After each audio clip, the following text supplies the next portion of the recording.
Yeah.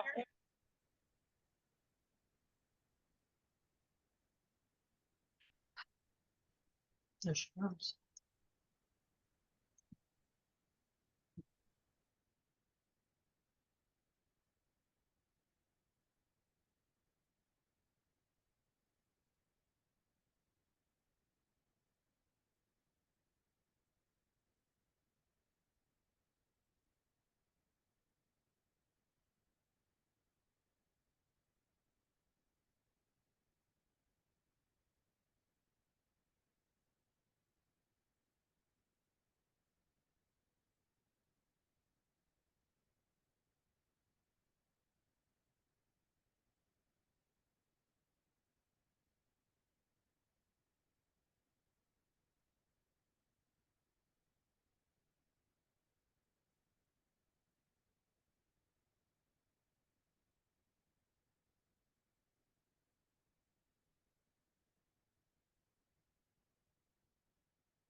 Hello, dear.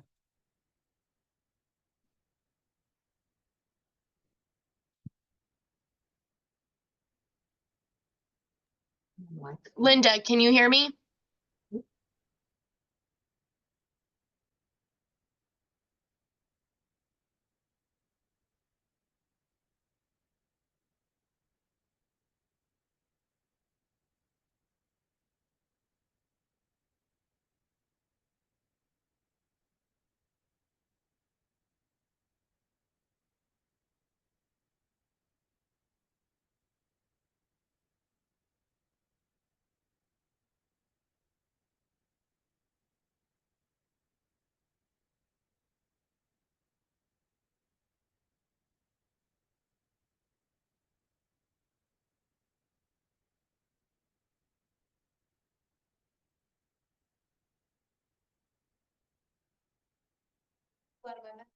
I'm never like, we're gonna have to get where we can. Can we give them? Give that, you know, sexual favors, like what? At least you were nice. See, I would have said.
Feel like I'm at the gates of hell. Why? Because what? Yes. I knew I would need to open a window. Yes. What's going on in I do. I put it down here too. That seat is freezing. You know what? There's a really, yeah. We're supposed to watch. Why?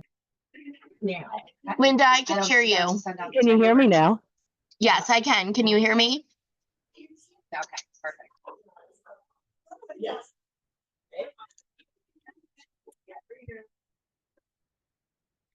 Paul, can you hear? Started on I can hear you. Can you hear me?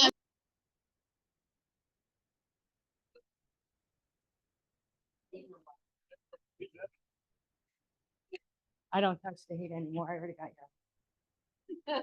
That somebody. He's lucky my student come home.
I lost my.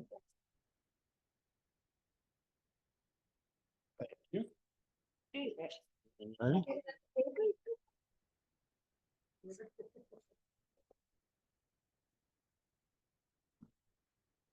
you. You're welcome.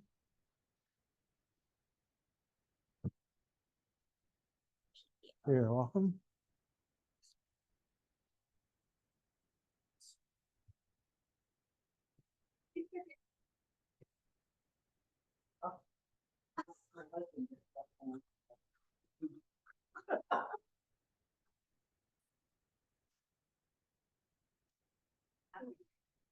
Yeah. There's some scary cupcakes over there if anybody wants cupcakes. Very.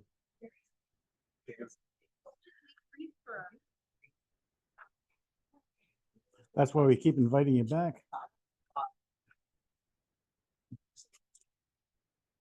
Mhm.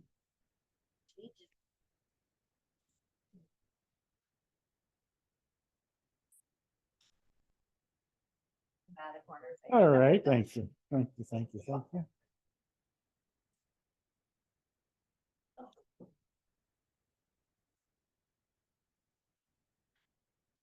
I didn't do.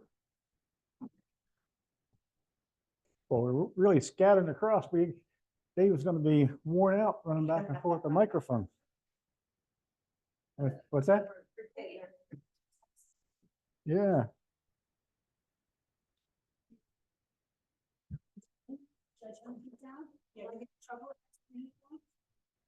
You could.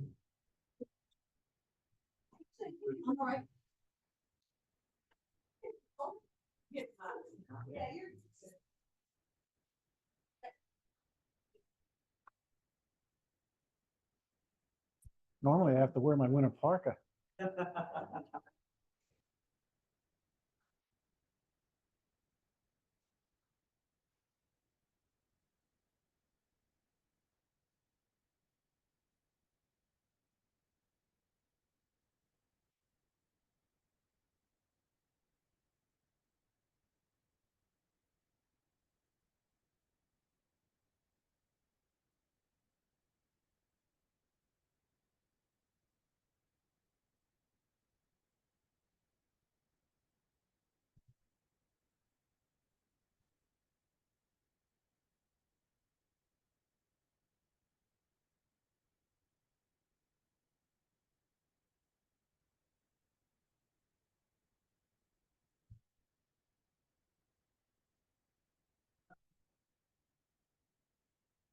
Like 75.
It's that big issue, right? Look at this bunch of dagger. Now they're going to. Better. It's a joke. What is it? It's probably whoever was using it.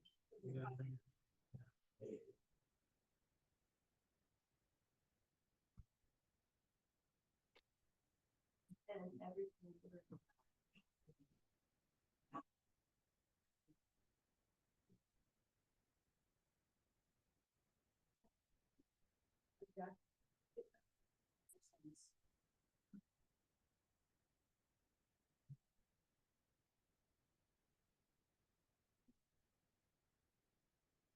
How you doing? Look good. Mm-hmm. Mm-hmm.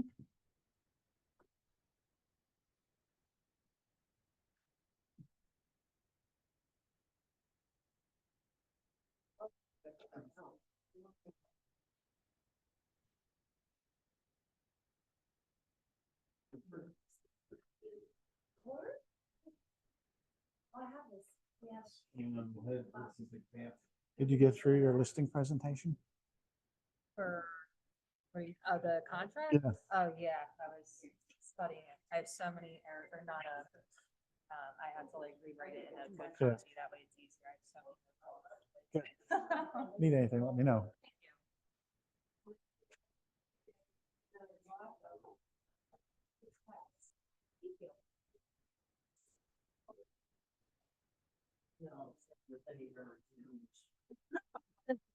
It's different in every state, yes.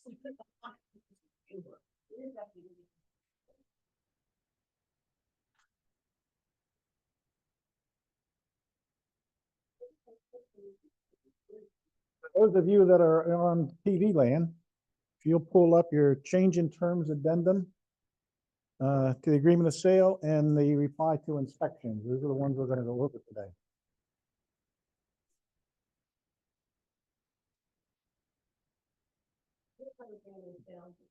What's that? Change in terms and reply to inspections. Cold in here.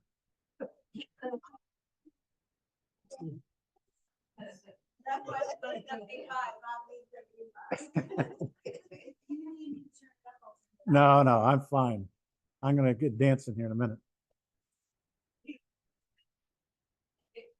Actually, I don't feel it. You guys probably feel it. Yeah. All right, before we get started on the forms, anything you have, any questions? Thoughts, concerns? We just had broker hour yesterday. Everything good? Everything good. Yes, Kristen. Whoop, whoop. You've covered it before, but I found it interesting. So this was an agreement of sale. I put in, selling, a listing agent insisted that we put inspections are for buyer's knowledge only. Home is being sold as is, which you would give me a hard time and we knew, and it's fine. But what's the point of having it? There's no point of having it in there. Because the shouldn't be in contract, it should not be in there. No. Okay, so they were giving me a hard time and it was telling me that they would not move forward without that verbiage in there. So the buyers are aware that the inspections are for their knowledge, but that still gives them the right to terminate. We've elected the inspections, but they were insistent upon that. What are your thoughts? you got the seller, Buyer. you got the buyer. Yeah. Yeah, well, and the seller and the listing agent won't allow that in. Mhm. Yeah. Well, if you call the PAR hotline, they're gonna tell you not to put it in. Yeah. And it was just, did they cover that on just the last call we had last week, David? If not, I know they covered it before. Yeah. Oh, that was the Best of the Legal Hotline Mhm. webinar that David and I watched, and maybe some of you did. Yeah, but that was one of them, is do not put it in, because if you're gonna put that in, you better get an attorney to write it. Because it means different things to different people. Mhm. And number one is, aren't all inspections for informational purposes only? Sure. It's just a matter of what you do with that information. And it means different things to different people. It just should not be in the agreement. The agreement of sale also already says that if the house is being sold as is, every house is being sold as is. It's in the standard agreement of sale. I brought that up to the agent on multiple occasions, and the seller, I was told that the seller would not sign without it. He Would wanted not to, sign without what? wouldn't agree to the offer without having that verbiage in it. Like, period, end of story. They were not gonna sell the house for that number without that verbiage. That the inspections were only for information purposes Mhm. only. Yeah.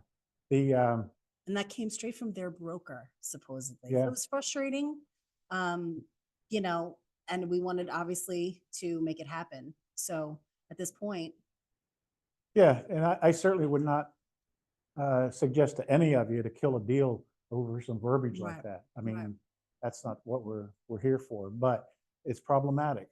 Yeah. And you know, the big problem is including brokers, people don't know what's in the agreement of sale. mhm, And, you know, how many of those brokers were on the webinar last week for the Best of Hotline? And that's a good webinar, because that webinar they do every 3 months, and it's agents or brokers that call in, and what are the main problems, and that's what they Yeah. go over. And that's one of them. And I keep hearing it again. Do not put it in. yeah. I didn't kill the deal over it, you know, and I had the conversation with the buyers about what this means, and basically it's irrelevant. It just means that the seller's not gonna do anything. Right. And any costs or anything that comes up, you know, either can be on you or you can terminate. Yeah. But in my experience, when a seller says, I'm not doing anything, if you present them with a termination and it's something that's gonna follow that house anyway, they all of a sudden have a change of heart, Yeah. you know? That's why, you know, there's a classic example that the listing agent and the broker doesn't understand what the agreement of sale says. There's nothing in that agreement of sale that the seller says has to put anything, right? Doesn't have to do anything. So, but the case could come up, as you said, and I've had it happen many, many times. I'm not fixing anything. I'm not fixing anything. And you go to them, well, you know, the alternative is you don't fix it, but you can get another offer. The same thing comes up, and you're going to kill another offer. So you're going to fix it for somebody. You might as well fix it for the first time, unless it's not reasonable. Yeah, not- You still have to That's disclose. What's that? If there's something major enough for someone to terminate a deal, you still have to disclose. Yeah, absolutely. Absolutely.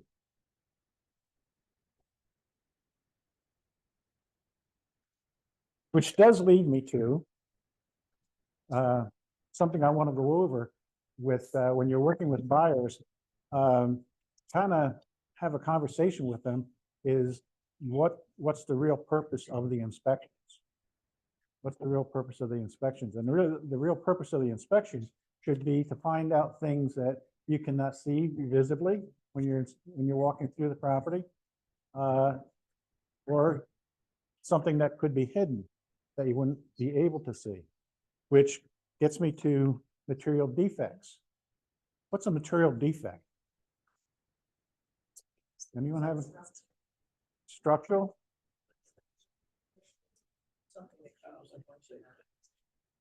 Something that you can't see, a leak? Mm-hmm. What's that? Title? Well, that would fall under the title contingency.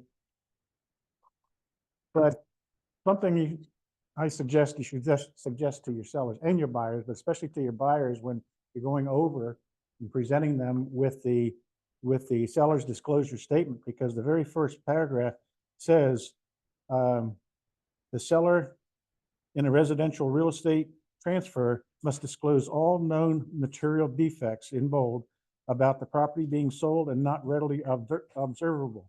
A material defect is a problem with a residential real property or any portion of that that would have a significant adverse impact on the value of the property or that involves an unreasonable risk to people or the property. The fact that a structural element, system or subsystem is at or beyond the end of its normal useful life is not by itself a material defect. So you get the inspection that the oil burner says that, inspector says that the oil burner is about to the end of its life. That's not a material defect. So I had that conversation because, you know, and David and I were talking earlier, we both had the same experiences. You get a buyer's agent to give you a reply to inspection, and what it says is fix everything that's in the report. Yeah. Well, you have to have a conversation, and I always do with buyers, and I get the picky buyers also. But I have a conversation with them. You give a whole laundry list of things that are not really material defects and they're kind of minor, is the seller's likely going to get insulted and not do anything for you.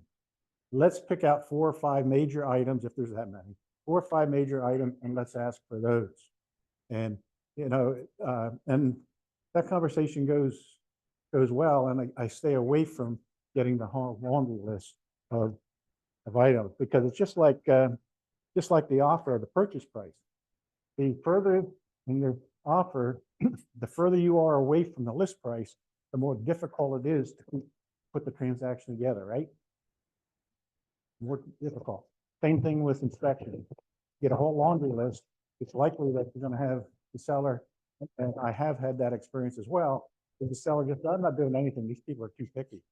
And sometimes I recommend to the seller, because you know what, this is going to be a difficult buyer to get to the settlement table, because we can fix all these things, and then when we do the pre-settlement walkthrough, they're going to come up with some more. So maybe it is best to walk and let them walk. No. We can always offer, here's the things we need to be done. But we'd like to have a seller concession so that we could hire our own repair, our own contractors.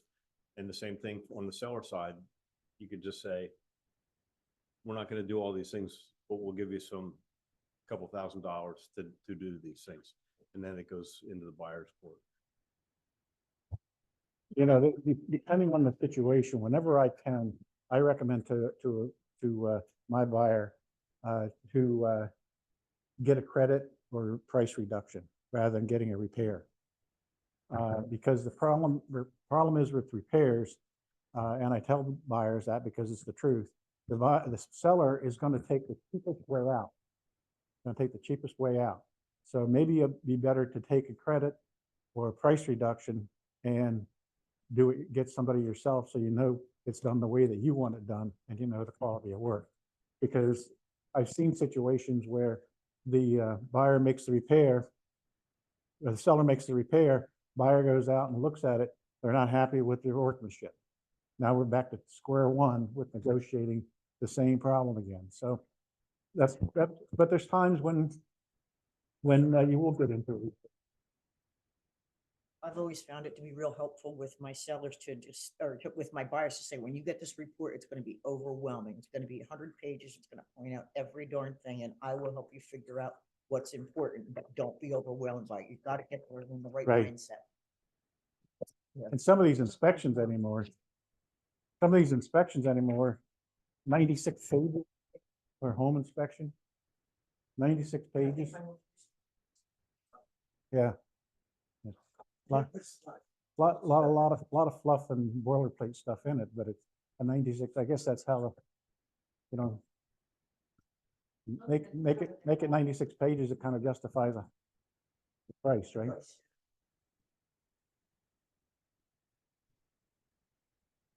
Okay, so let's go over the reply to inspections, and David has one that's completed. I don't know if you passed that out yet or not. Yeah. Reply to inspections. So reply to inspection, who signs the the reply to inspections? Buyer. Buyer. It says at the bottom below the signatures, it says not to be signed by seller, not to be signed by seller, not to be signed by seller. You think the seller, think the seller could sign? Are you sure they meant that? Yeah. And I have had agents send reply to inspections with the seller signature on it. Yeah. Yep.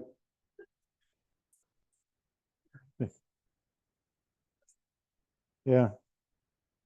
And I've had agents ask the question, does the seller have to sign that? Read the last line. So We're trying to use that as a change in terms. trying to use it as change of terms. And I'm glad you brought that up. We're doing the change of terms, reply to inspection, change in terms. There's two separate forms, obviously, and they're meant to be two separate forms because it's a two-step process. I see agents submit just a change in terms. The idea of the reply to inspections is that the buyer is going to give the things that they would like repaired. And so, for instance, they want 4 things done, A, B, C, and D. It's a tool for negotiating with the seller. Seller comes back and says, I'll do A and C, I'm not doing B and D. Then that's when you put on the change in terms. That's what you put on the change of terms. You don't put all the things, you don't use the change in terms as a reply to inspections. All right, so we have that. So I've had a question a few times, but I had one recently.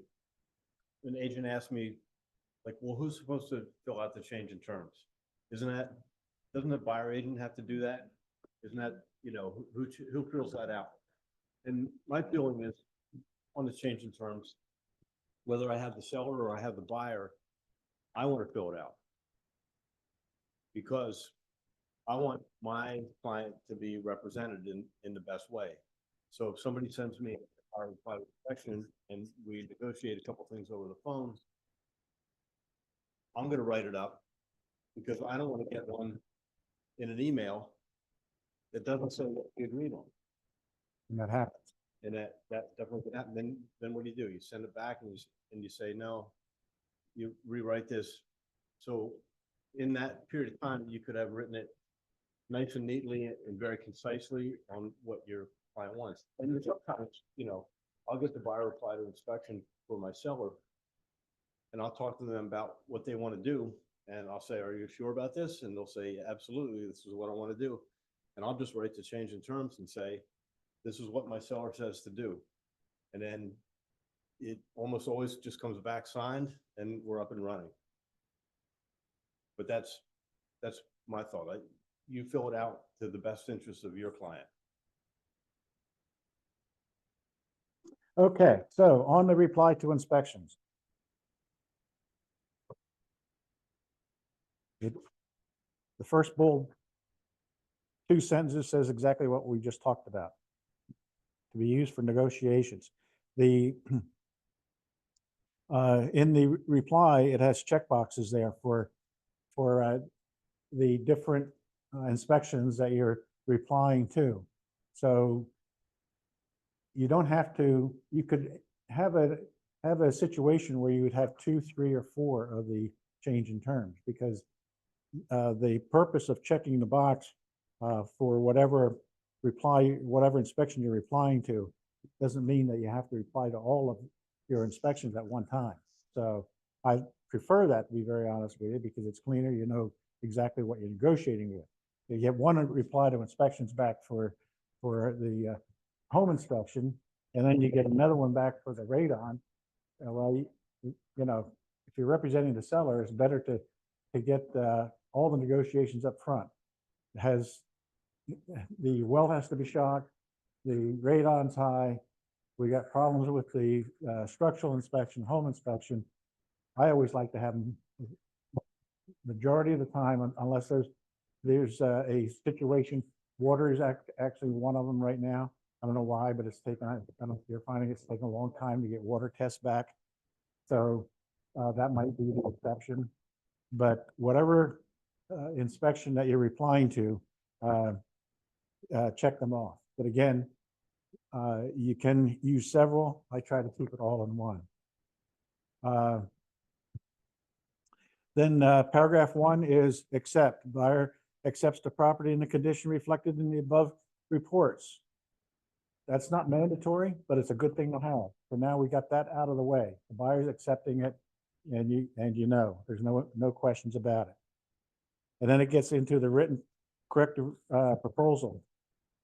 And then we're going to put in paragraph A, at seller's expense no later than blank days before settlement. I suggest that if you're getting repairs done, that you put in a minimum of 5 days and probably 7 or 10 days if you have the time, put it in there. And then you get 2 walkthroughs, right? You get 2 walkthroughs, not 20. As we discussed yesterday, you get 2. So that's when you could use the first walkthrough. You could use the first walkthrough. Go through, make sure that the repairs were done to the buyer's satisfaction, not a day or so before settlement, because now you've got a problem. There's no time now left for it to be done. So now you got another negotiating you got to go through. So if there's an issue on the satisfaction of the repair, you can address it beforehand. You're not waiting until a day or so. And just because we had the conversation yesterday on broker hour, as far as walkthroughs, how many can you have? And the agreement of sale says 2. And before the real estate crash of 2008, there was only 1. There was only 1 walkthrough, and his whole purpose was that the people do that walkthrough just prior to settlement. Just prior to settlement. The reason that the second one came about was from the federal government and what was called the CFPT, Consumer Finance Protection Bureau. They came up with that the seller or the buyer had to get a settlement sheet 3 days prior to closing. No longer could it be given to them the day of closing. So they had to get it 3 days ahead of closing. Well, does the seller want to sign or the buyer want to sign a settlement sheet without walking through the property? Not a good idea. So DAR came up with 2 walkthroughs. One when just prior to them getting the settlement sheet, and then the second one, go back the day of settlement to make sure the house didn't burn down or somebody didn't destroy it. So that was the whole idea of the two inspections. So whoever somebody came up with, you can have unlimited or whatever. That's not the case. It's all, so it's a good use for that. It's also a good use for when there's repairs being made, to make sure that the repairs are being made, so it's time to find a remedy. It's also a good use for, if a house is vacant, then you're not worried about it so much. But if you're selling a house or your buyer's buying a house that's just packed to the ceiling with stuff, you might wonder if they're going to get it out of there on time. It's good to do that pre-settlement walkthrough a few days before, and then reach out to the listing agent and say, "How you making out with this?" I recommend if you're the listing agent, and you you have a home that is a hoarder's home, or I find a lot of times the elderly, or tenant occupied. I go out and check the houses before, especially when I have a hoarder. I'll go out every week, 10 days, and stop by. Just how you doing with moving? How you doing with moving? Because it saves a lot of problems at the end. And if they're, because some of them, and I've had it many times with elderly people, they just start to get so overwhelmed that, well, what do I do with all this stuff? And I just had that recently. I just told the seller, because she was just so overwhelmed. She was a pretty good hoarder, just so overwhelmed with what to do. I said, let me know, let me help you. I have people that I can recommend, get you in there and help you out. Well, the end of that story ended up in multiple offer situations. Came into multiple offer situations. The winner of the multiple offer situations won because the buyer said, I'll clean the house out. There was one that was, another offer was about $7,000 higher. The next one was $7,000 higher. She took the one because now she had nothing to worry about. She just took her stuff. So again, when you're working with a buyer, and especially if you're getting into multiple offers, you know, how can you sweeten the deal? And this was a situation where she felt that, yeah, it's not $7,000 more, but it relieves me of the problem. So something to keep in mind. That works especially well when the buyer's gonna do some repairs on the house and they're gonna have a dumpster there anyway. Usually it's just, yeah, no problem, we'll take care of that. Yeah, and as it turned out, that's what they were going to do. They were going to remodel the kitchen and remodel a lot of the house. So they just said, we'll clean it out. We'll take care of it. What's that? Oh, no, that's right. Yeah, the highest and best is not always money. You know, a lot of times it's terms. A lot of times it's terms. I had another one some years ago. It was a divorce situation, and that woman was a hoarder, and I would stop by once a week. How you making out? How you making out? And every week I got there, the house looked the same as the week before. And this did happen. And she said, I know my husband's gonna get the court order and I'm gonna go back to jail. So she was in jail several times because she didn't follow through with emptying out the house. So yeah. So Is that a motivated or an unmotivated seller? So it ended up that the buyer wanted the house so bad, and we had to delay closing a couple of times because she wasn't out yet. And the buyer said, you know what, just tell her to get out of the house. I'll clean it out. But he had more than a dumpster, I can tell you that. So. Okay.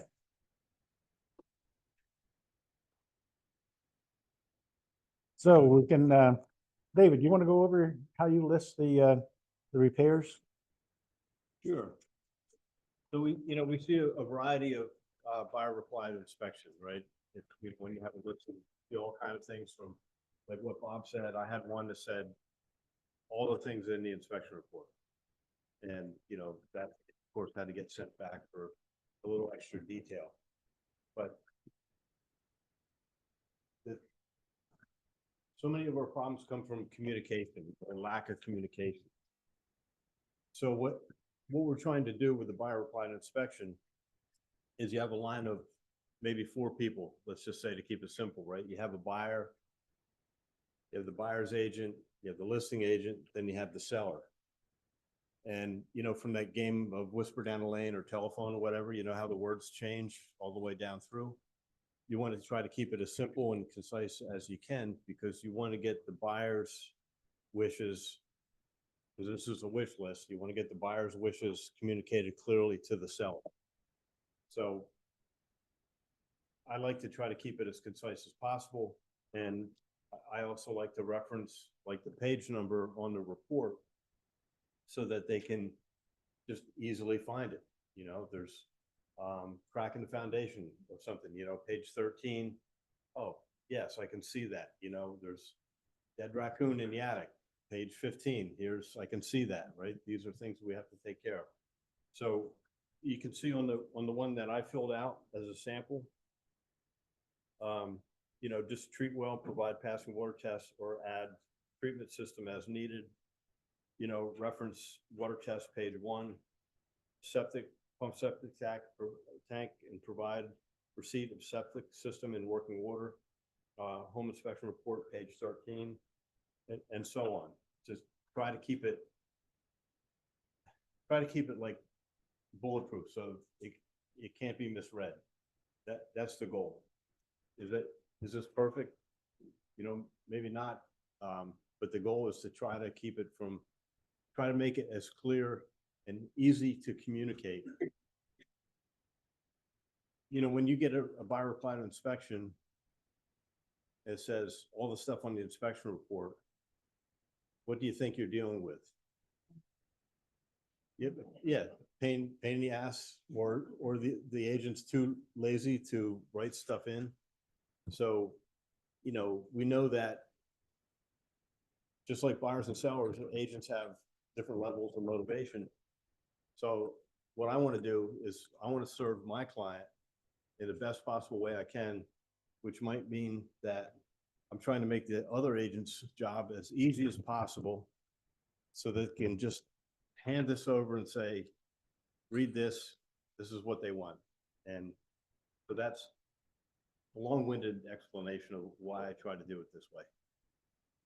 It's a real easy way for both the listing agent and the seller to reference back and see what's in the report. I've gotten replies that were not necessarily fix everything that's in the report, but they would have a half a dozen things, and you know, I had to go through the report and try to figure out what they're saying and where they found it, and is it actually a problem. So by referencing each page, it makes it very easy to follow, and everybody understands, and the inspectors are pretty good about taking lots of pictures today, so that helps as well. What Bob is describing reminds me of the questions on the real estate exam, right? We don't want our communications to look like the questions on the real estate exam, which reference like 19 different things, and then you have to hunt and peck to try to find what is that issue here? What are they talking about?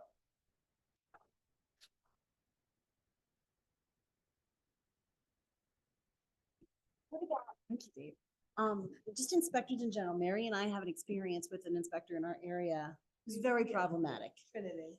Okay, yeah, Yeah, everybody has a problem. Yeah, so Trinity. Trinity. So See Trinity and run. run away, yeah. But there's some inspectors that are so vague in their report. So I have a buyer right now who wanted to use them. And I said, I'm not going to tell you not to. You could use whoever you want. I said, but if you're going to, please make sure that this home inspector is going to photograph all the things that he finds. Because if I was a listing agent and I had a report that had a bunch of things on it, but with no evidence of the issue, it's going to be very hard for me to try to get a repair in that regard. And some of the inspectors are very vague. And this particular one has an enormous ego. And God forbid you ask him to throw a picture next to a problem. Yeah. You know, it's a big problem. And it's like, you don't know how long I've been in business? I don't give a shit. You know, that's great. But if you want me to, yeah, I mean, it's, We negotiated up front. May not use Trinity. Right. yeah. So there's certain ones. So I guess the question is, we can't obviously steer our clients to a particular person, but how heavy are we advising them? Like, you may have some struggles here. And I had a client that used this particular company even before they came to me. They were with a different realtor and they came to me, and they had gone through 3 inspections already with him. And then with me, they went through 1 and they terminated. I said, we're going to keep doing this. The person who's getting wealthy is this home inspector. Can you Yeah. please, for the love of God, switch home inspectors? They did. They loved it. They loved the new inspector. Oh my God, this was great. And it's frustrating, and I understand that people have a fear of realtors and like, oh, how we trust these people. They're just looking for the commission. We're really not. We just want to get you in the house, the seller out, you know? It's just, it's frustrating. So please don't use that. No, I think, so you're representing the buyer and they want to use Trinity. And there's nothing wrong with saying, but I see a lot of inspections and I have to tell you, my experiences with this particular company has not been good. Now you can use them. I can't tell you not to use them, but and I do that with lenders as well. And try to get them to another. The thing I would not do is say, well, use this person. Let me give you 2, 3 names and you can choose somebody else. But I think it's in your best interest to do that. If I'm on the listing side and I have that, then they're going to be the inspector. I throw it back is my seller is not going to go along with using Trinity as an inspection. So And when I have multiple offers, I call all the lenders to see what they're all about, and I'll ask the other agent, who do you use for inspections? Yeah. Because it does matter. it does matter. Yeah, it does matter. Yeah, you know that well. You know that well. Oh, it is, yeah. Toilet, and everything's fine. It's really not, you know, the toilet. I had an inspector tell me that this septic tank was in good condition, it was accessible. Yeah, You know, so. he don't know what a cesspool was. So if a buyer asked me, who would you use, I would give my suggestion, but I always give them 3. Mhm. They tend to go with the one that I recommend unless they come to the table with one. You know, but I always say, just please make sure that you're inspecting whoever you pick takes pictures of what they find, because I can't ask for anything if I can't show the problem. I've had several cases where the buyer attended the inspection and the inspector made an issue out of something or said that this was wrong, that was wrong, got the report, it wasn't in the report. And now the buyer wants it. And I tell the buyer's agent, I can't expect the seller to sign it. It's not in the report. Not in the report. Kind of like our leaving what's included in the house, right? If it's not in the agreement of sale, it's not there. It doesn't exist. So. Okay. Then the other, after if just going to ask for a credit or seller assist, you can put it in paragraph B, seller assist. Now you also have to make sure that if they're already getting seller assist, that they're not going over the amount that the lender's going to allow. So that you have to be careful on. And the other one is lowering the purchase price of the home. So if there's $3,000 that the buyer wants for a credit to make the repairs, you could reduce the price, say from $200,000 down to $197,000. I don't find that useful in most cases because the people need the money up front to make the repairs. So if you're just reducing the price, it means they don't have to bring quite as much to the selling table, but it's not enough to cover the repairs. So I very, very rarely get into that.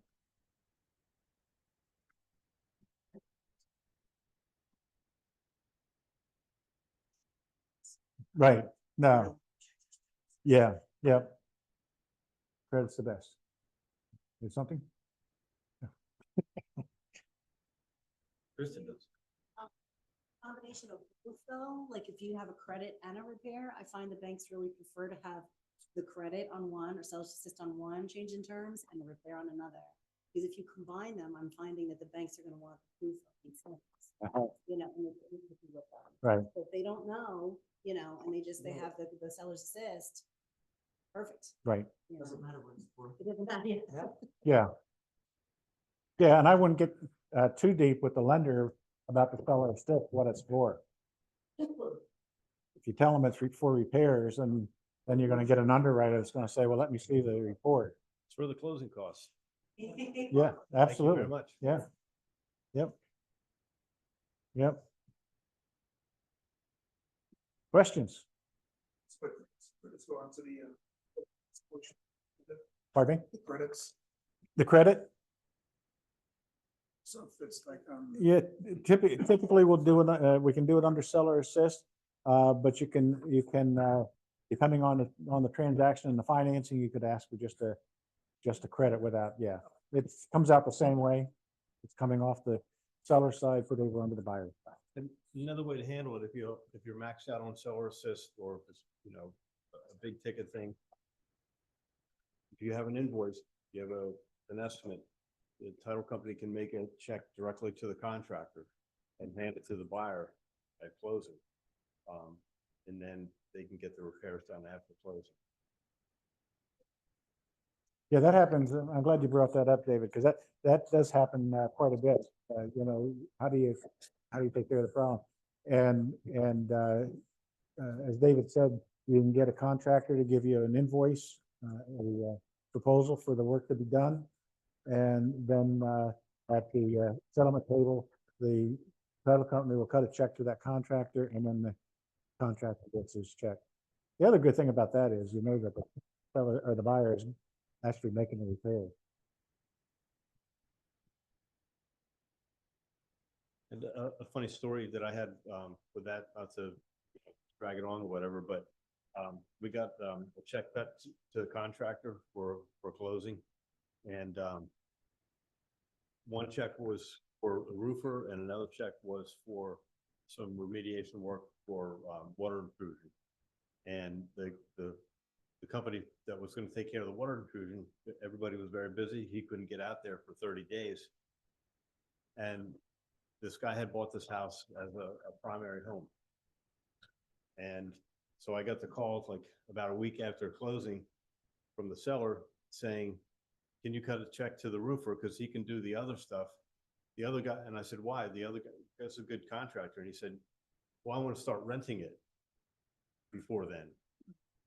So, the flags went up, right? So I recently sold that house again because the bank found out that he was renting it and they called the loan on him. Yeah, well, it's depending on the financing, it says that you will occupy the home as your primary residence. And people think, well, I'll just say that it's my primary residence because the interest rate's cheaper, is lower. So I'll just say, yeah, I'm going to be my primary residence. However, people don't think this does happen, but the banks do check. They spot check. And they find out that the house is rented, they're going to call that mortgage. And if they call that mortgage, they're going to give you a certain period of time to either sell their home or come up with the cash and pay it off, or they're going to foreclose on it. And they do it. So you get that tricky buyer / investor, and they think they're going to pull a trick on the banks. It doesn't happen. And the banks do, and you don't realize it. But in the mortgage, it says that that you'll maintain the house in good condition, you'll keep it insured. Well, the insurance is pretty easy for them to find out. But what's not easy to find out is are you maintaining the home? So, well, what does the bank know? The bank's in wherever, and so what do they know? Well, they have people that they pay to ride around and inspect, spot check houses. Are you maintaining the house? And they go by and see the all overgrown and junk cars all over. You're going to get a letter from the bank. So they have those clauses in the mortgage for a reason.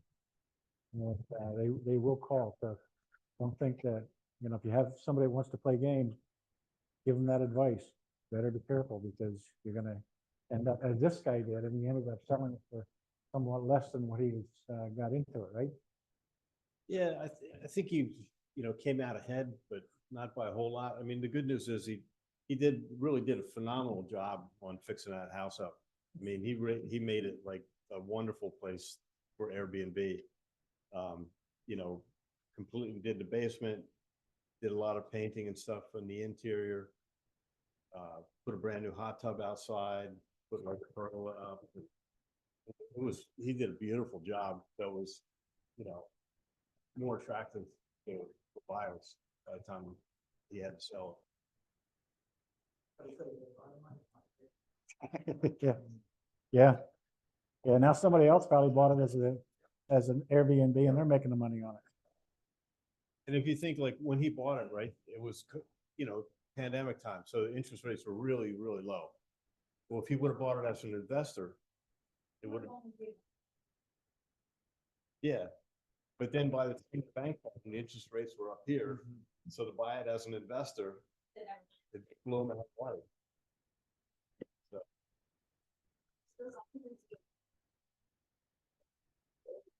Yes, yeah, yeah.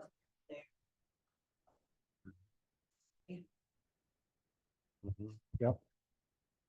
Yes, some of the foreclosures, there's a pretty hefty fine.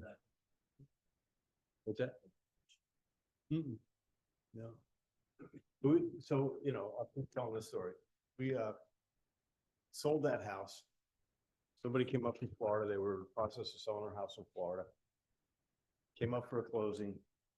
The wife had not seen the house before, but she loved the house. She was walking around with it on the leash all over the house. This was like July 2nd or something like that. When we closed on the house, it was a Monday. July 4th, I think was a Thursday that week, something like that.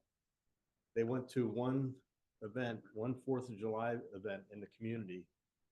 And they decided they didn't like the people in the community, so they sold the house. And it cost them $17,000 to move their stuff up from Florida. Cost them about $17,000 to move their stuff back from Florida.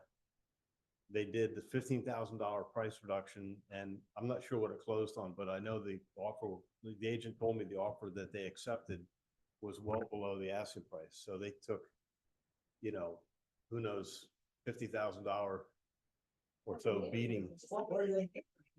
No, I think if I recall, David, you said they were an older couple, like my age, and that they went to the events at the community over the 4th of July, and it was all young people. So they didn't feel that there was anybody there their age, so they left. They wanted to leave. What's that? Well, the strange part, but emotions, people have emotions. The strange part about it is, if they would have checked that community out, I know it's a good community. I know that they have lots of things for senior citizens, lots of programs for senior citizens. Yeah. Yeah. Yeah, Pocono Farms. Plus, they went to the fireworks. That's when all us old folks were in bed. That's it.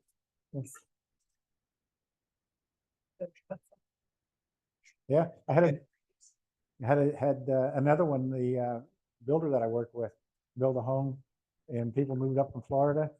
And they were up here just last winter, which was kind of a mild winter. Spring, the wife said, I want to go back to Florida. Now, I don't know whether, and they took probably about a $70,000 loss for 1 year. And, but I'm not so sure where in Florida they were going, but she may be moving back up now. So, I think they have all the money they're losing. yeah, that's emotions, right? Emotional sales. Okay, change in terms. Change in terms. This is a form that was updated. So we got through the reply to inspections. We know how we're going to handle the reply to inspections. So now we come up to negotiations, and we got it all negotiated out. So now we're going to put in repairs that the seller is going to make. Buyer's looking for that, and that's where, just as I mentioned before, put in in that blank, put in a number of days prior to settlement. Don't do it a day or two before, put it in. And then you would list the items that they want. And I think I agree with David. If I have the opportunity, no matter which side I am, I'll prepare so that you have it the way that you want it. So.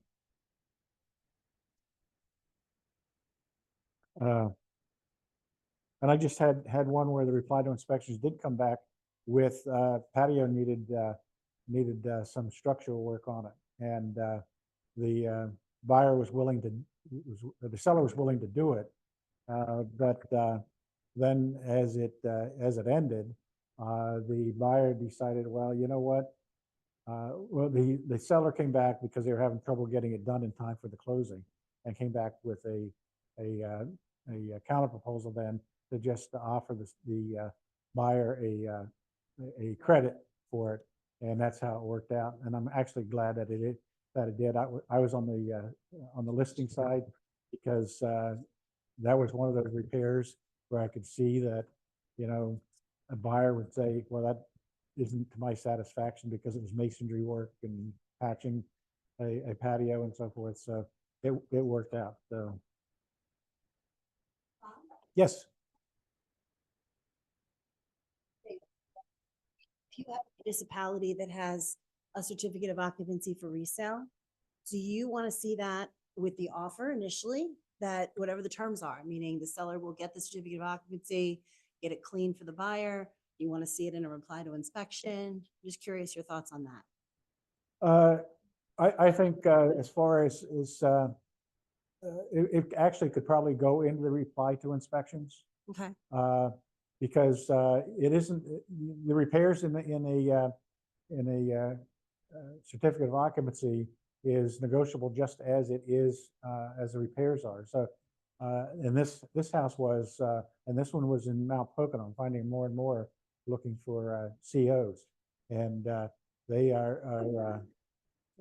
they came up with like one minor thing on it, although the seller did make other repairs before, but they came up with one minor thing on it. And that was interesting also. And maybe it was, I had to meet the CO inspector there because of the situation with the listing. So I met her there, and she was 45 minutes late. And I think it turned out to my benefit, because when she walked in the door, she said, "I won't be long." And she walked through the house pretty quickly, and she never called out the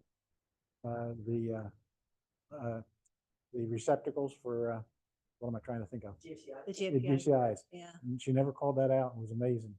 Wow. So, but yeah, because there could be items, and most of those items are not going to hold up. In fact, they can't hold up a closing for year to 18 months, depending on the municipality, to complete them. So, But the buyers need to know, because otherwise the Absolutely. municipality will be knocking on the door oh, saying, hey, absolutely. this transferred. Yeah, By the way, you have an inspection, so you don't, I tend to always talk about it and put it in the agreement on what my buyer wants, depending on the offer. If we're multiple offers, Right. we'll try to take care of it. But ultimately, I want to get the clear CO. I want to know that we're good to go. So it's okay to put it in the initial offer. sure. Okay. Yep, sure. And if I have the listing, I'm going to try to get the seller to do it before we even, Right. get an offer. And that's what this seller did. They got what the borough was looking for off their website. So they took care of some of the items, but they didn't get the GFIs completed, and never asked for it. Oh, it's much better. And I've had the situation, especially with East Stroudsburg Borough, because I'm not sure what the situation is now with them, but they had a real tough officer over there for a good number of years. And I had a duplex, actually it was a triplex, that I was listing. And I suggested to the seller, because I know how critical East Stroudsburg could be, I recommended the seller, before he put it on the market, get him in do inspection. And he did, and they fixed everything that he wanted. So now when we got it under contract, it was smooth sailing. Oh, yeah. Yeah, and more municipalities are doing it, and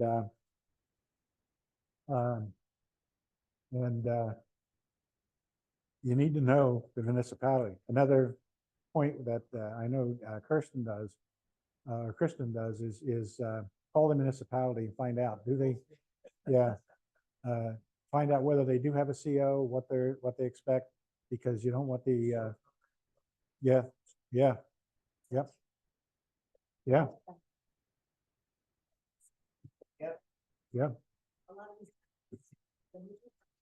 They do, absolutely. Yep. You have to call up and say, well, say, oh, okay, it changes that. It does, yep.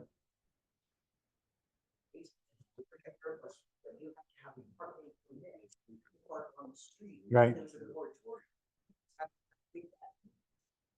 Yeah. Yep. Down 3 blocks down the road at Fairmont. Yeah, you really need to do your homework. You don't have the microphone, you're not allowed to talk. Yeah, that's right. One of the things I ran into is if I have a, Do your job, David. one of the things I ran into was a buyer who sends an offer with no contingencies. So they wipe all of the contingencies. They say, okay, I'm not buying anything. And then as the seller side, I'm not volunteering anything about a municipality. We're either doing what we're supposed to be doing, which is filing our resale or whatever it is. But at the end of the day, are they checking everything? Are they not checking everything? Or something, we've done our resale, there's an issue on it, but technically, are we even obligated to clear that in that way? The CO, I keep saying resale, sorry, but the CO, are we obligated to do anything about that CO if it's not clear and they've waived all contingencies? Well, I think the CO is addressed differently in the agreement of sale than the inspections are. So, As far as like, yeah, I think it's the seller's requirement to at least do what they're supposed to do as a CO, but are they obligated to deliver a clear CO if they haven't elected for the one box that's in the list? You know what I'm talking about? They have to share any information from the Yeah. municipalities, they have to share that with the buyer side. We can't, Do we It's- need to give a clear CO if they say you have a year's time to complete something? the seller does not have to give a clear CO, but you've got to disclose that. Yeah. Disclose that CO, and it's just and I would do a change in terms on it. I would do a change in terms on it that the buyer has received the copy of the CO report and accepts the property with the issues that are there. Not exactly the way I would And word with it. resales, it's the same thing, right? That like in Country Place, they'll say that we suggest you do this, we suggest you this, we require you do that, but they'll still allow the transfer. Yeah, But at some point, new buyer's gonna get called out on that violation, and we'll have to fix it eventually. So it's important that they read these resales. yeah. and you do want to have anything that's agreed upon, you want to have it in writing, because you don't want the buyer coming back in 18 months and saying, wait a minute, you didn't tell us this, when maybe they did. Good to have it in there. Yeah. And I accept, and I'll, CO. certificate of occupancy, certificate of occupancy. For many, many years, in our area, in our county, a certificate of occupancy was only required on new construction. So the zoning officer would go out and check the new construction to make sure that, you know, the safety items were there. That's pretty much what they looked at. As, you know, years ago, some builders would build a house and put sliding glass doors on it, but never put a deck on it. Well, that was obviously a safety hazard unless somebody was wild at your party, you just open, ask them to step outside. No. So what municipalities do we know of right now that have a certificate of occupancy? I think Middle Smithfield, yes. So Middle Get it. Smithfield, East Stroudsburg Borough, Borough, Mount Pocono, Borough, Mount Pocono, Kidder Township, for Carver those of County. you working on the frontier.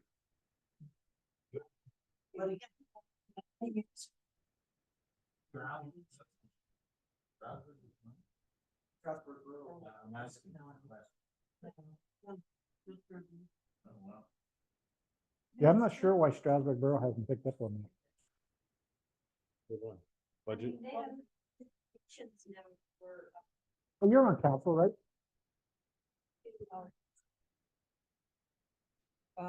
Tenants have to, the owner has to have a list of tenants in their property. And they're now doing inspections for rental properties. So for rentals, yes, but Okay. otherwise, no. Guess they're trying to avoid the slum landlords. Right. And the ones that kick people. Yeah.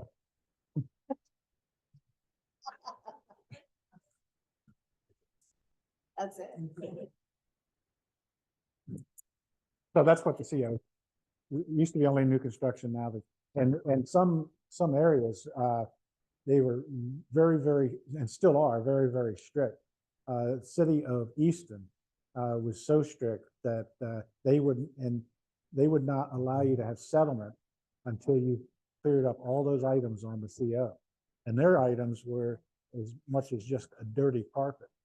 I mean, that's how picky they were. So, PAR, Pennsylvania Association of Realtors, worked with the state legislature and, got a bill passed a few years ago that said that no settlement can be held up by a certificate of occupancy. So that the municipality has to allow closing to happen and give a period of time. I think the minimum was 1 year for those items to be corrected. Now, it goes back to negotiations, who's going to pay for it, buyer or seller, but they can't hold up a settlement price. I do have a question about the negotiation period in the inspections, right? Okay. So you get your reply to inspection in, you've got your 5-day or whatever you negotiate term to, do these things. I'm finding that to try to get estimates and to try to negotiate that is becoming harder and harder because of third-party contractors and their schedules. So I'm finding myself extending that a lot. And I noticed that a lot of other agents don't seem to care about that timeline. And that's a really important timeline. Yeah. Because if that goes away, you've got that 2-day take it or leave it. And at that point, if you're a listing agent, if you don't give it back to me, you're taking it and leaving it. So, doing all the-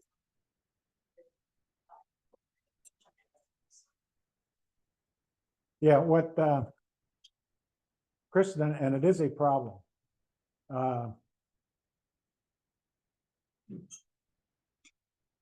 It is a problem. The agreement of sale calls for a certain number of days for inspections.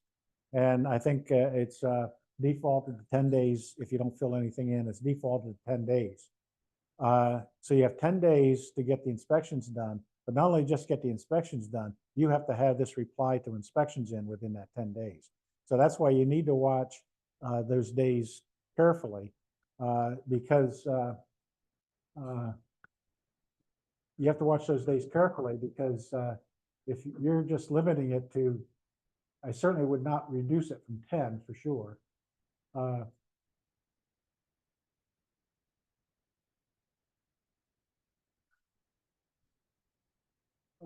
But you got to watch those dates. So I hear, because I had the same problem as what did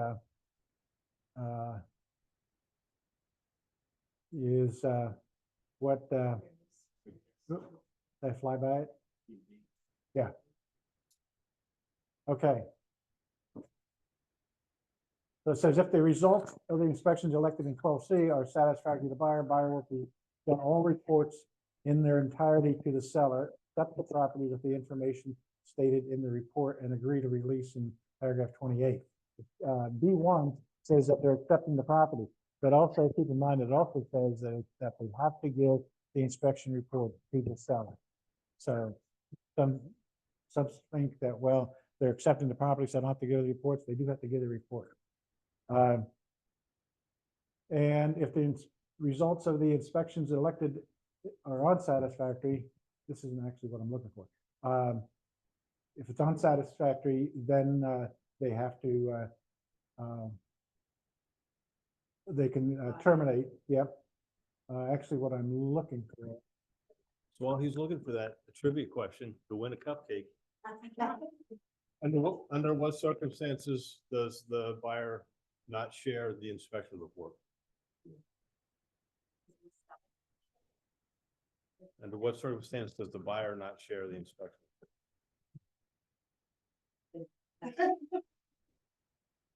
Cupcake.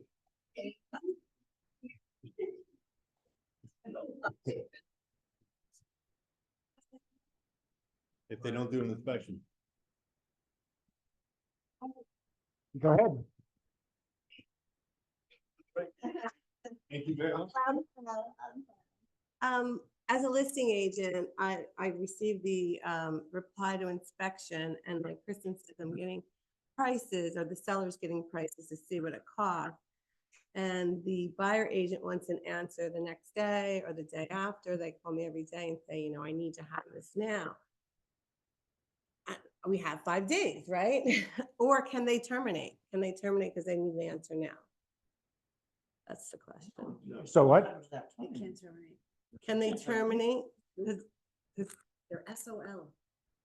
Because I said, you know, I'm trying to get these prices, and she said, well, I don't want my buyer to be stuck. And I said, you know, I don't understand. What do you mean? And she said, well, I'll have to terminate. So I felt very threatened. I was just trying to get prices before I responded to make sure that I was saying what the seller was going to actually do. Yeah, well, what you have to keep in mind, that's kind of what I was looking for. What you have to keep in mind is if you have an inspection for 14 days and now you've got the inspection done and reply, now you want to get, they're looking for things to be completed. So now you got to get contractors in to give you prices. If you can't get that in time and reply back, the seller reply back, their only alternative is to terminate. Otherwise, if they go, what's that? Well, then I would have negotiated that out of the contract before.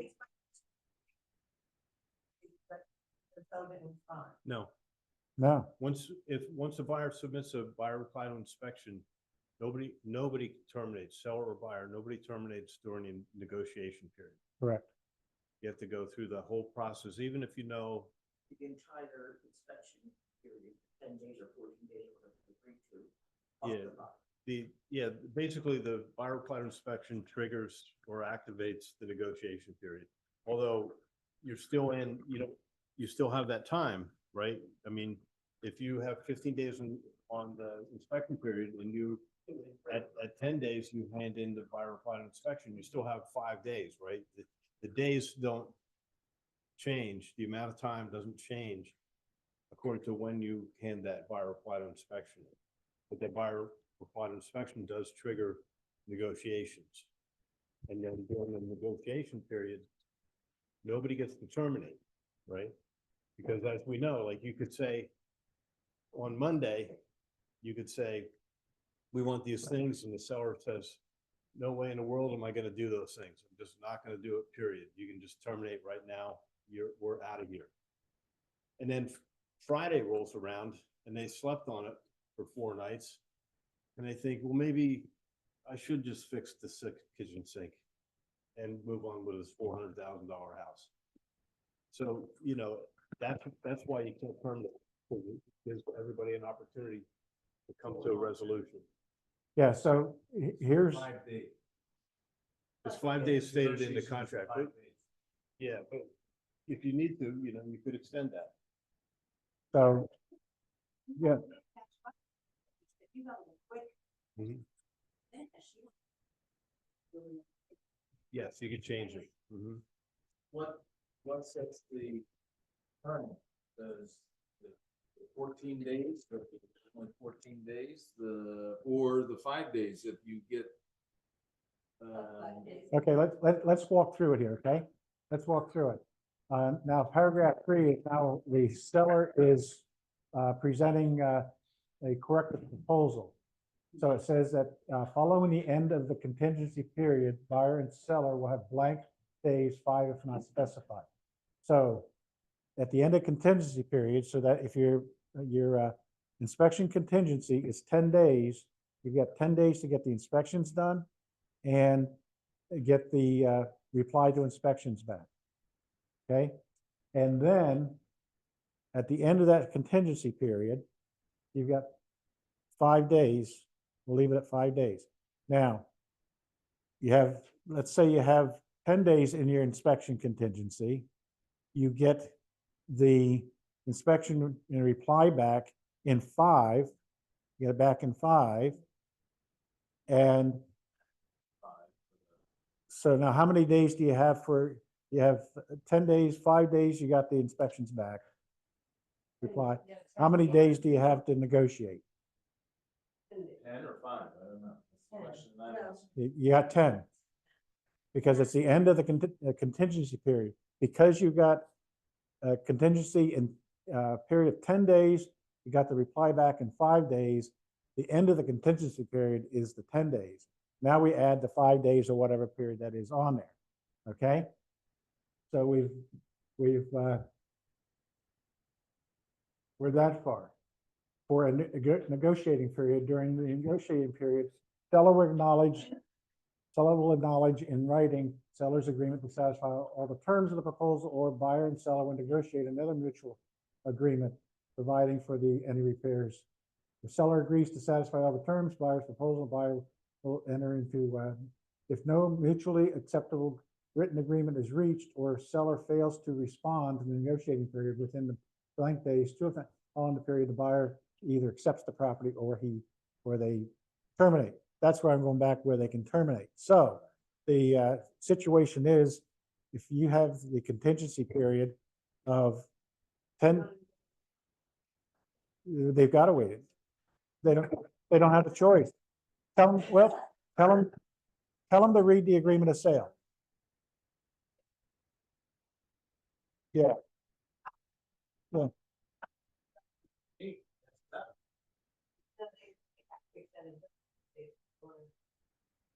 Yeah. Did that buyer get any estimates? Did that buyer get any estimates? No, seller was getting, well, I was actually trying to do the job. He didn't know exactly how to do it. He was removing sulfur from the water, and there was a lot of opinions on how to do this. So we have to have the correct way to do it and how much it was gonna cost. And I didn't have that yet. And that, I mean, you know, And the buyer made no effort to figure that out either. Okay.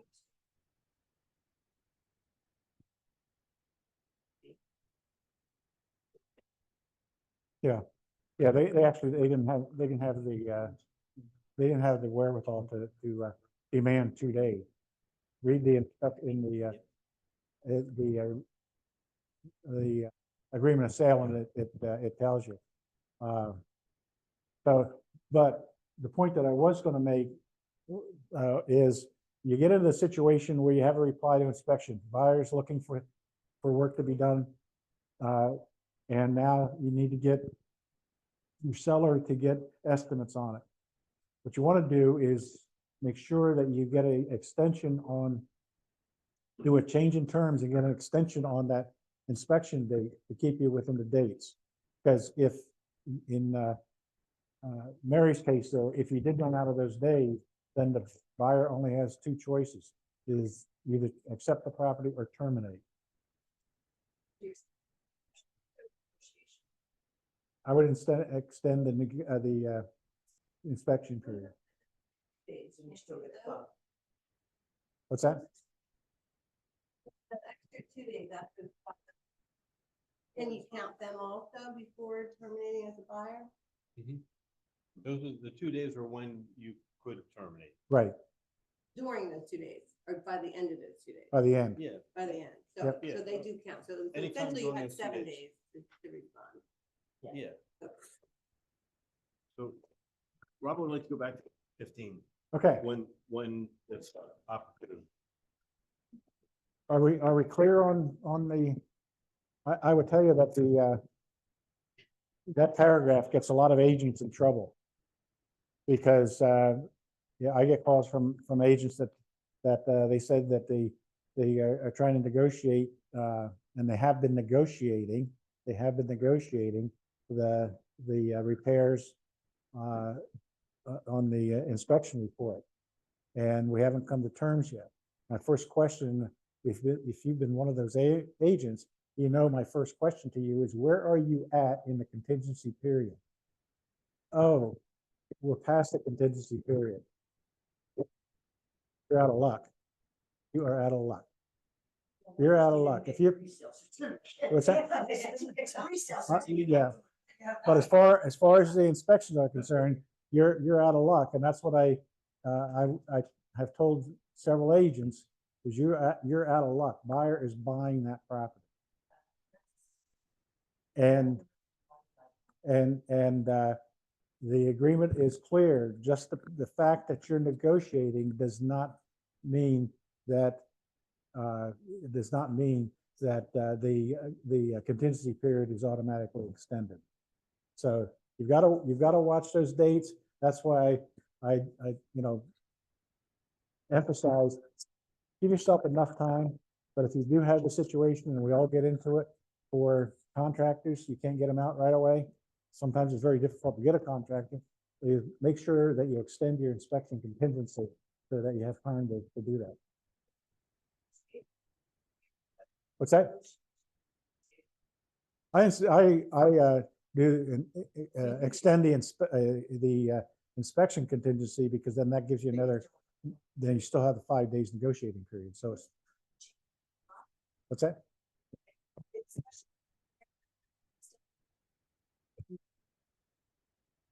Change their response. Like, I feel like if I can lock in what they want, I'd rather extend the negotiation. Well, We can't change it. But they're getting another opinion so that they can change the reply to inspection. Okay, by but asking for let's- more money. let's back up. And I think hopefully we'll get your answer. Is what I would do on reply to inspections. If you've got everything done, you got all the reports back, and you know what you got the reply to inspections back, but the only thing you're waiting for on the water test is do a change of terms just for the water test. So you don't extend all the inspections. You only extend the ones that you are waiting for. The ones that you are waiting for. That's why we have David.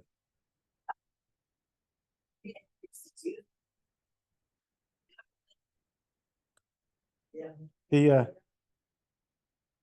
He'll get his paycheck tomorrow. Yeah, time periods, paragraph 6, pretty open there as to what you can change.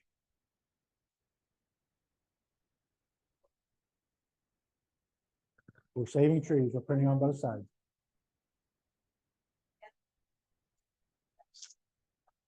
Last day. The day one starts the. Mhm. Just to be clear. on that. Okay, yeah, just so, for everybody's sake, that's a good point, Kristen, is it comes up to, well, when does the day start? We have 5 days, 10 days, whatever the days start. When does the day start? When do you start counting the days? So you get the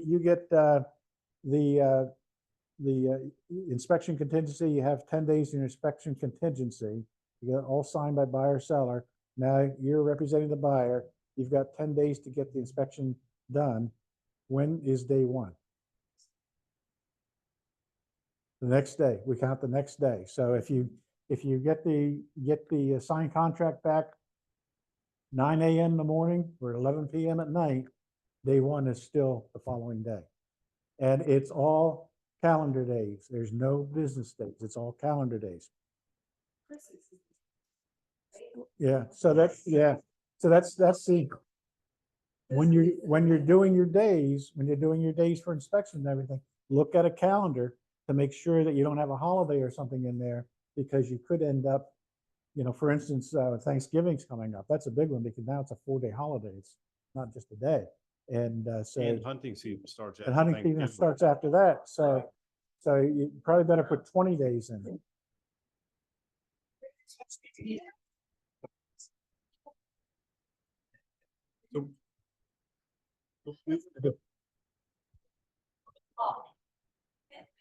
Seller have to allow contractors in after an inspection. Yes. No, she said after the inspection.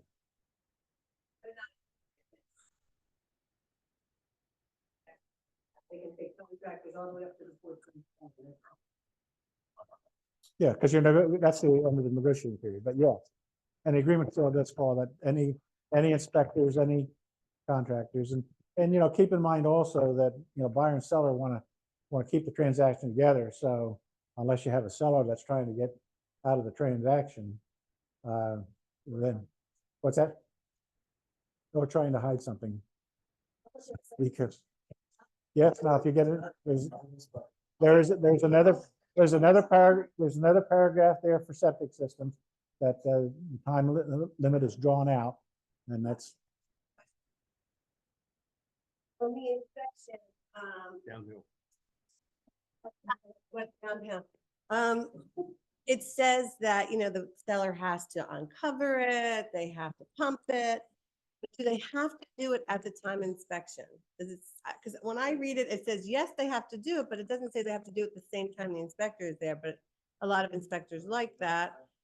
And prefer that, and if I can't, sometimes a septic company will say, yeah, I'll be there, and then they come before and pump it before the inspector gets there, or vice versa, they pump it after because the inspector left. So sometimes I have a hard time coordinate those two, and they keep pointing to the paragraph saying, I must do this. I don't know. It says that. Says you have. If the inspector requests.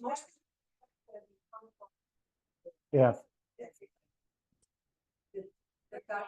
yeah. Since 10 years, because they'll send the pumper back to inspect it, to pump it and inspect the baffles, and then they'll just certify the baffles. That's all they're looking for when they want pumped anyway. Pardon? Cracking the tank. Yeah. Yeah, Mary's right. That comes out of the Lehigh Valley. If you're dealing with the Lehigh Valley agent. Yeah. Yes, and I've had it a few times, Mary, over the years, and the inspector and Borger is very good at coordinating. Yeah.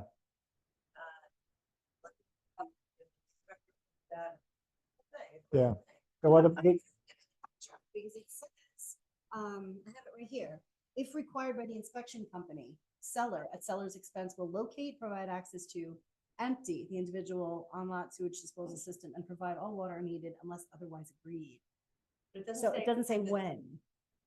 No, it doesn't say when. No. Well, the Lehigh Valley. Well, the Lehigh Valley inspectors claim that they want to check the baffles themselves and that type of thing. That's what that's the excuse that I got on it. What's that? Yeah. Yeah, so, That wanted him there to pump during it, he said, that's a good inspector. there you go.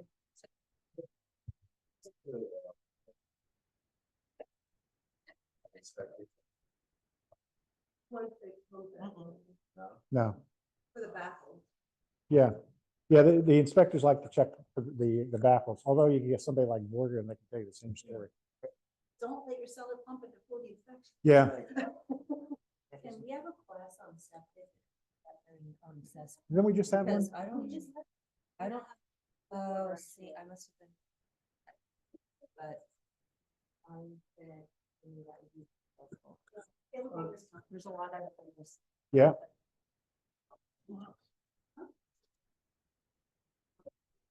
And I'm sure Keller Williams has used or recommended, not used, but there are certain pumpers in the area that will probably do both or certify while they're there and cleaning, and that an inspector will accept and be able to do it all at once without coordinating it with the inspector. I would. yeah, Well, yes, I'm saying, I'm sure there are certain inspectors that work with certain companies over the years that if, I said,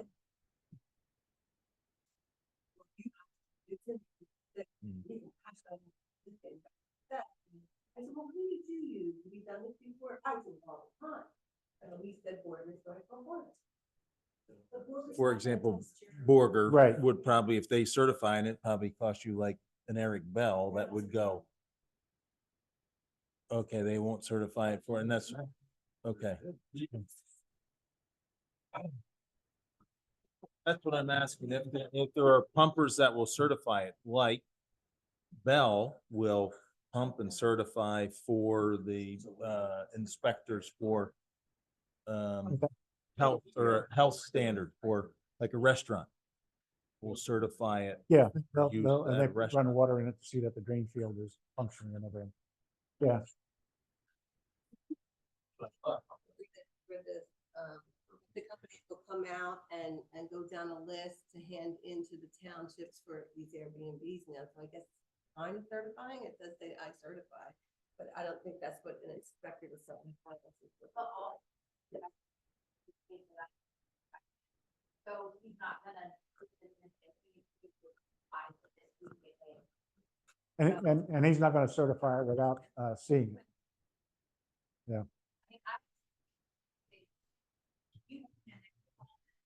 Oh, I just said I didn't know if I could do anything about that. Well, I mean, like, we're pretty good. With some, kind of, 'cause there was this particular inspector that was very difficult. And eventually I could find, did you call someone who's like, you need to have this on the listing person? I said, you and your buyer need to call somebody that will be there at the same time. I said, because I don't know your schedule. I can't. But the seller still has to pay for it. That's fine, we'll pay for it. That's fine, you coordinate it, you tell me when they're coming, the house is vacant, I don't care. You know, like. But when they get you caught up in that conversation of like, well, you have to coordinate it and this and that and all that, it's at some point, I dealt with a really nasty inspector a couple years ago. And this did not make that scenario easy, and that's why I said, you tell me who's coming, we'll figure it out. You know, because sometimes it gets complicated. It does. They don't. Well, It's all the time. Yeah. Unfortunately, what gets complicated is people. Seller, it's in the agreement sale, yeah. Yeah. Yeah. And if you're listing a property and a seller says, well, I'm gonna get the septic pumped next week, don't get it pumped next week. Let's wait till the inspection. Because now you've got an empty tank, but it does say that they have to supply the water to put back in the septic tank, but you don't want to go there. So, yeah,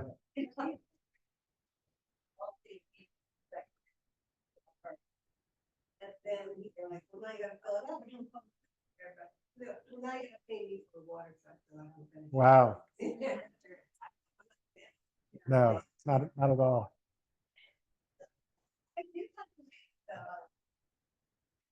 Yeah. Anyway, You bring contractor in? well, the best thing to do is get the contractors within that inspection period. They've got to let them in for that, They refuse to let ours in. Yeah. For the septic. for the septic. Septic. Yeah. They gave their report from a guy in New Jersey that was a friend of a friend, the septic, after for our inspector said they were in the field.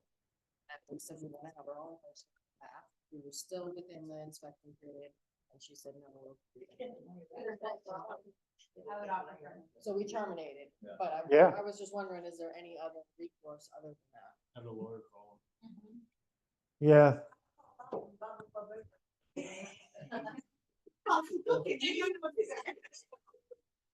My broker can beat up your broker. Marika's got another question. We had waived a mortgage. And I did say, I'll have my broker call your broker, because the guy wasn't gonna let the appraiser in. And he was like, well, I don't have to let an appraiser in because you waived your mortgage. And I said, no, that's not how that works. He denied the appraiser twice, extended the contract, et cetera. And now at this point, granted, we waived it, but that doesn't mean that an appraiser isn't coming to the house. So, What Marika's referring to is waiving the mortgage contingency. It does not mean you waive getting a mortgage. It just means you waive that contingency. That's all that is. stop the appraiser from coming to the home. And, yeah, they were like, I already talked to my broker and he said we're denying it. And I said, well, I'll have my broker call yours then.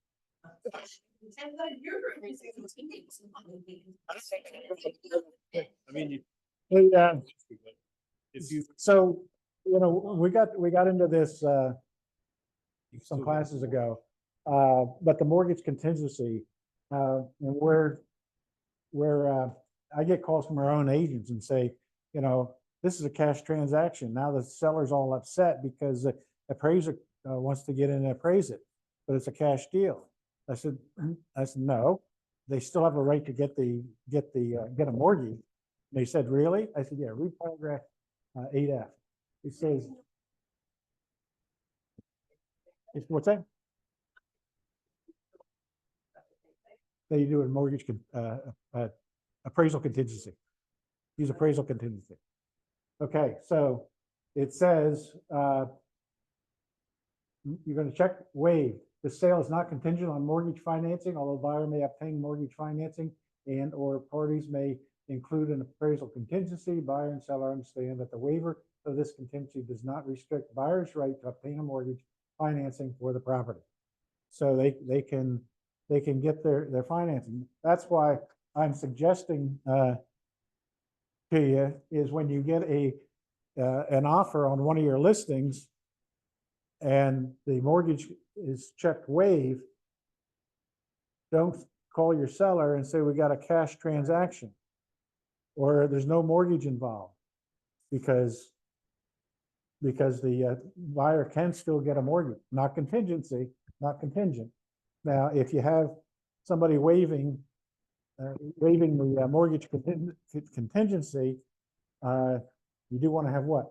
Proof of funds, so that if they don't get that mortgage, even though they didn't make a contingent upon it, you want to make sure that they have a proof of funds that they've got the money to complete settlement. If you do that anyway. No. Unless you have an appraisal contingency. The appraisal contingency is primarily for cash buyers. That's really what it was made up for. What would you want to waive it for if they were gonna? Make your offer stronger. So especially you have multiple offers. One way you can make the offer stronger is by waiving a mortgage contingency.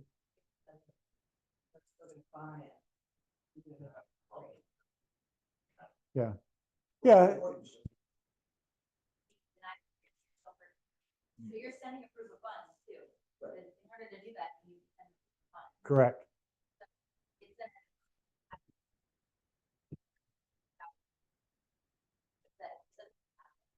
See, a lot of you'll have the cash buyers out there that will say, oh, I'm not going to make the sale contingent upon a mortgage, but I'm going to get a mortgage because if I can use somebody else's money, I'm not going to use mine. But they've got the wherewithal because you've got a fund that they've got the money in the bank that they can complete that settlement. What's that? What's, yeah. Yeah. Okay, So, go ahead. are we good with that? Are we okay with that so far? Yep. All right. Let's go to paragraph 15.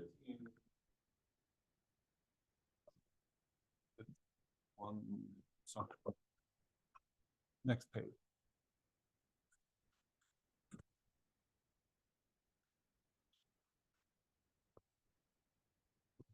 Okay. So on the paragraph on beginning on the next page. So the question had come up about somebody that he's reading. Let him read.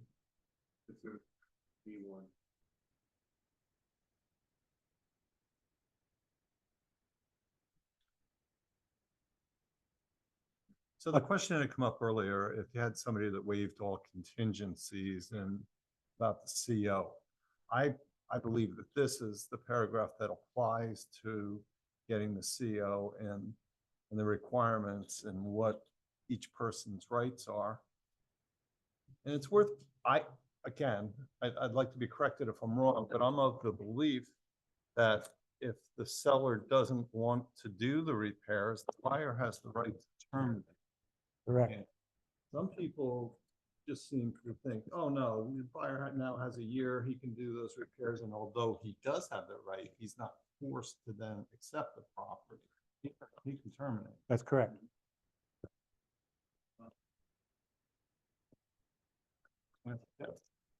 In that. So within second- five days of receiving notice from the municipality that repairs improvements are required, seller will deliver a copy of the notice to the buyer, notify the buyer in writing that the seller will make the required repairs, improvements satisfactory to the municipality. Seller makes required repairs, the buyer is buying, not, B is not make the required repairs. The seller chooses not to make the required repairs. Buyer will notify seller in writing within 5 days that buyer will, one, accept a temporary access certificate or temporary use and occupancy certificate, agree to release in paragraph 28 of this agreement and make the repairs at buyer's expense after settlement, or terminate this agreement by written notice to seller. Right. So I guess it the is, first point that I wanted to make is it's very clearly spelled out here, in this paragraph, that it's independent from the inspections. and Correct. Whether, what they've waived there. This always applies. And, This is not an elector way to waive. Part of the law. and that's where it's spelled out. And then the buyer has the right to terminate. They don't have to. do Right. so. But then if you go up to the top of the paragraph, it shows you that the seller has to do that and the seller has to share. Seller can't just get it and Yes. slide it at the That- bottom of the stack of papers. And they have to notify in writing. paragraph B says if required by law within 30 days from the execution date of this agreement, but in no case later than 15 days prior to settlement date, seller will order at seller's expense a certification from the appropriate municipality municipal departments disclosing notice of any uncorrected violations of zoning, housing, building, safety, fire, and or certificate of permitting occupancy of the property. Buyer receives a notice of any required repairs, buyer will promptly deliver notice to seller. So that puts the burden right on the seller, and they've got to do it within 30 days and not less than 15 days. And then right in the top, it says, the seller receives, after seller signed the, where's that? Provide a copy of notices and assessments to the buyer. And we'll notify the buyer in writing of the seller's intention. Yeah, it says in the event any notices of public and or private assessments as described in 10F are received after seller has signed this agreement and before settlement, seller will, within 5 days of receiving the notice and for assessment, provide a notice of the seller. And I explain that to sellers is, if you get a notice of a special assessment, you would have known that ahead of time anyway, before you sign the agreement of sale. But if you get that, you have to notify the buyer. Now, what could happen in reality, I guess, is especially like an HOA. If the seller is not up and not involved with the HOA comes up with a special assessment passed by the board, and now they're levying a special assessment, and that notice happens to come to the seller after they sign this agreement of sale, but before settlement, the seller's got to notify the buyer. They may have, yeah. Yep. Yeah. Yep.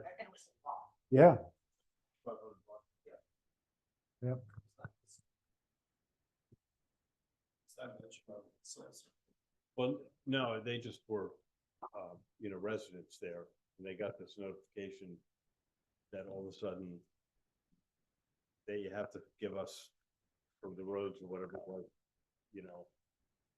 by this brief deadline, you have to give us $2,500. And it wasn't like there was a payment plan or anything, which is give us this now. Yeah, I think it was special assessment for the roads or something. Yeah.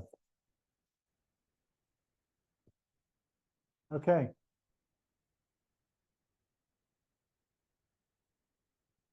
We're all good on inspections? So good, there's cupcakes left, so trivia question. There's a reason I'm asking you this question. Under what circumstance does buyer not have to share the inspection report? Exactly. And there's a reason why I'm saying it again. Because I'm gonna hear that question again, probably within the next 2 months, I'll hear that question from an agent, so. All right. Is this for a cupcake? You're saying when the buyer doesn't give it, and when does the seller then post it for the next purchase? What was the question? Does, okay, the question was, yeah, when does the buyer not, or when they don't have an inspection, of course. But when does a seller, if the seller has one and they terminate, the transaction's terminated, does the seller have to share the inspection report? They have two options. Everyone have the question? It's an important one. So the seller has two options. One is to share or to give the inspection report to the new buyer. And we have a form for that for the buyer to sign for prior inspection. They'll give that report, and they could do that and update, do an addendum to the seller disclosure, disclosing whatever was in that report. One or the other, but they've got to do it. They cannot not do it. And if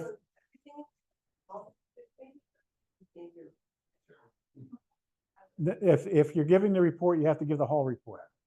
Okay? If you're going to do the addendum, and just for those things, you can do that too. It says and or. So. There's 96 pages of nonsense, so do we mention each GSC? No, but okay, all right, so. It's not material, right? It's not a material defect, scratches on the door. So I just had this because one of our agents submitted had a inspection report done on their listing, submitted it, and the buyer's agent misread our form. There's a form that says prior inspection addendum. And then it says, this is the disclosure that it's not meant for the buyer. It's only for them to review. And I put in there that the buyer will initial all the summary pages, not all 96 pages, because I got a phone call. The buyer's not going to initial all 96 pages. I said, the form doesn't say that. It says just the summary pages.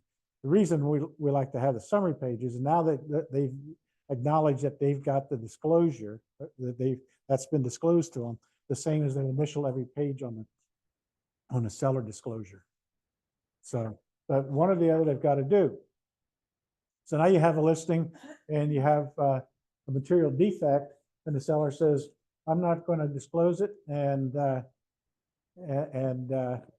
let them do their own inspection. What's your obligation? Yeah, you're required to disclose it.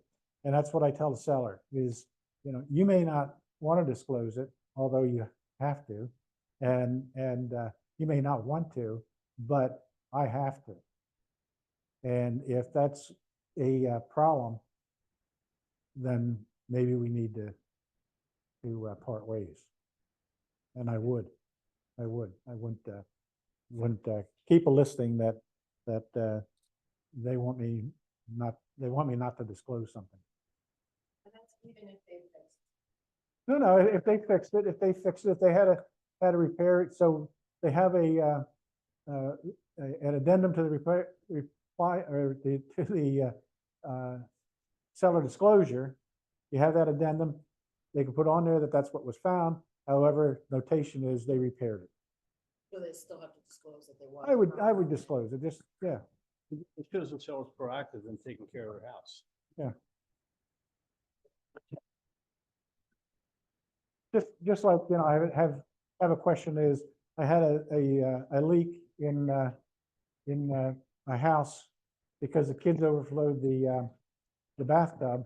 I had water that came down into the kitchen and did damage, but I repaired it. That was 20 years ago. Do I need to disclose it? No. Every house has leaks at some point. You repaired it, but if you have an active leak, you got to disclose it. Robert? Well, in the seller's disclosure, there's a spot to talk about any repairs that you've made. And so it's very appropriate to put any action you did to correct a deficiency that came up Sure. on an inspection report. And- Like exactly the way you said. Yep, yep.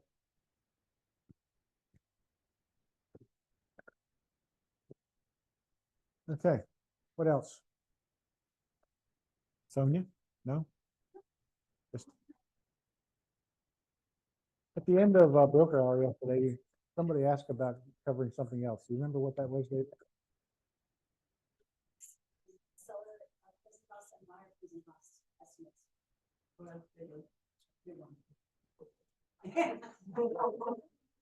I remember. That's another class.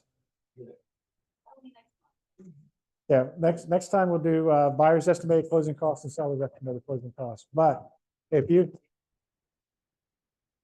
it was appraised. Okay.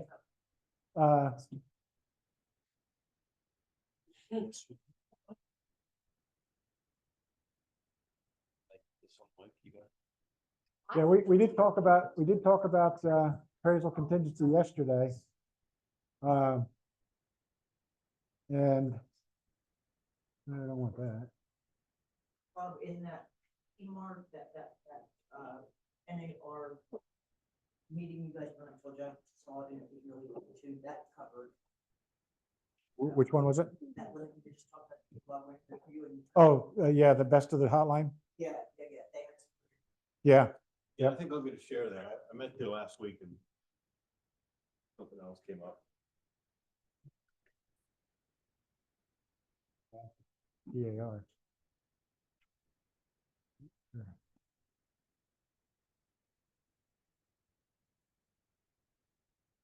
Hmm.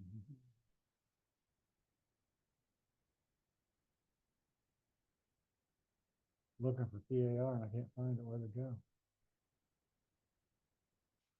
Right.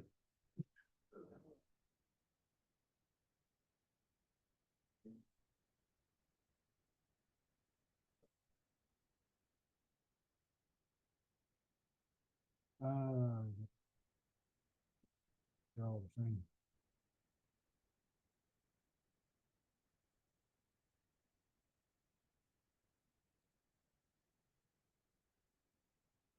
So I had those how to do it. Or you know how to do it. I want to get pull PAR back up there. Yeah, we tried that, link. Yeah, we tried that. I don't know. You just want PAI though. Yeah, this is just the form. I want to get back to their forum site. Click here. And I did that. You're just losing the screen. Yeah, you're in it. So just get, yeah, you can open that. You could just say your kid.com. They just want to know who they are. Oh, It's just, yeah. And then you can type, it's typing up there if you put it in. Yeah, it's just in your way. you have to sign in again, David.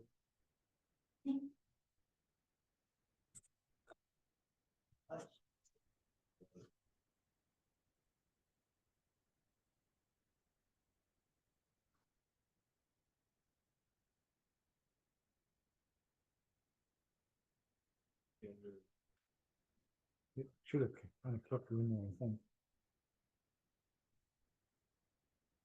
Because we were just there, but I guess not.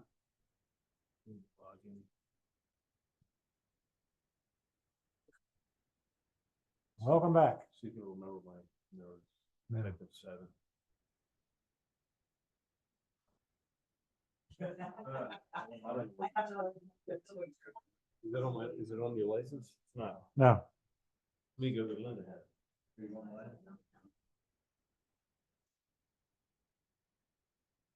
I might be able to do it, David.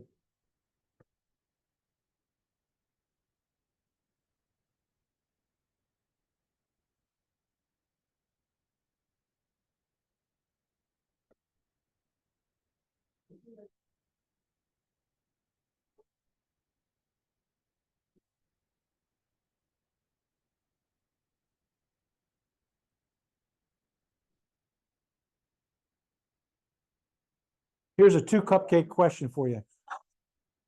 How many of you know your NERDS number?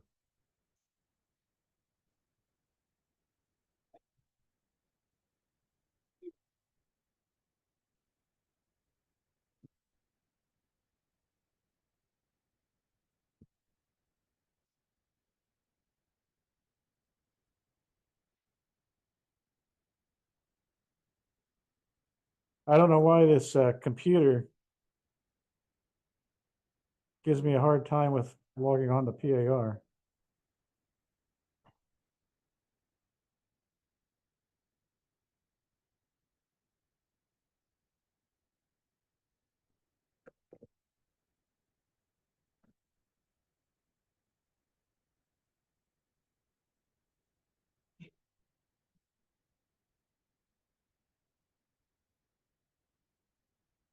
Oh, what do you know? It did let me in.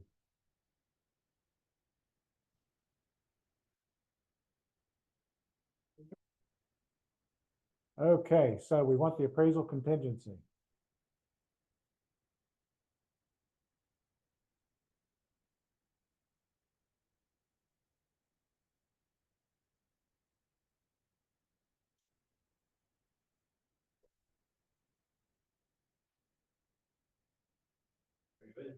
I'm in.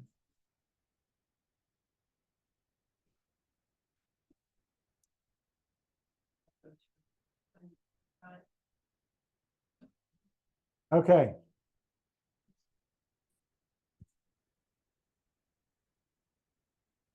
So I think the question, one of the questions yesterday was the appraisal contingency for your buyer when you've got a finance transaction. Do you use the appraisal contingency? And the answer is one, yes, you can, because that's the only way that the buyer can terminate under the appraisal contingency, outright terminate, if the appraisal comes in low. But is that in the best interest of everybody? Because, so you have a $300,000 house, the appraisal comes in at 280, you have an appraisal contingency and comes in at 280 and the buyer says, I'm walking, I'm not buying. They got that right by using the appraisal contingency. In the agreement of sale, it says that it's contingent upon them getting a mortgage for rates and a loan to value ratio.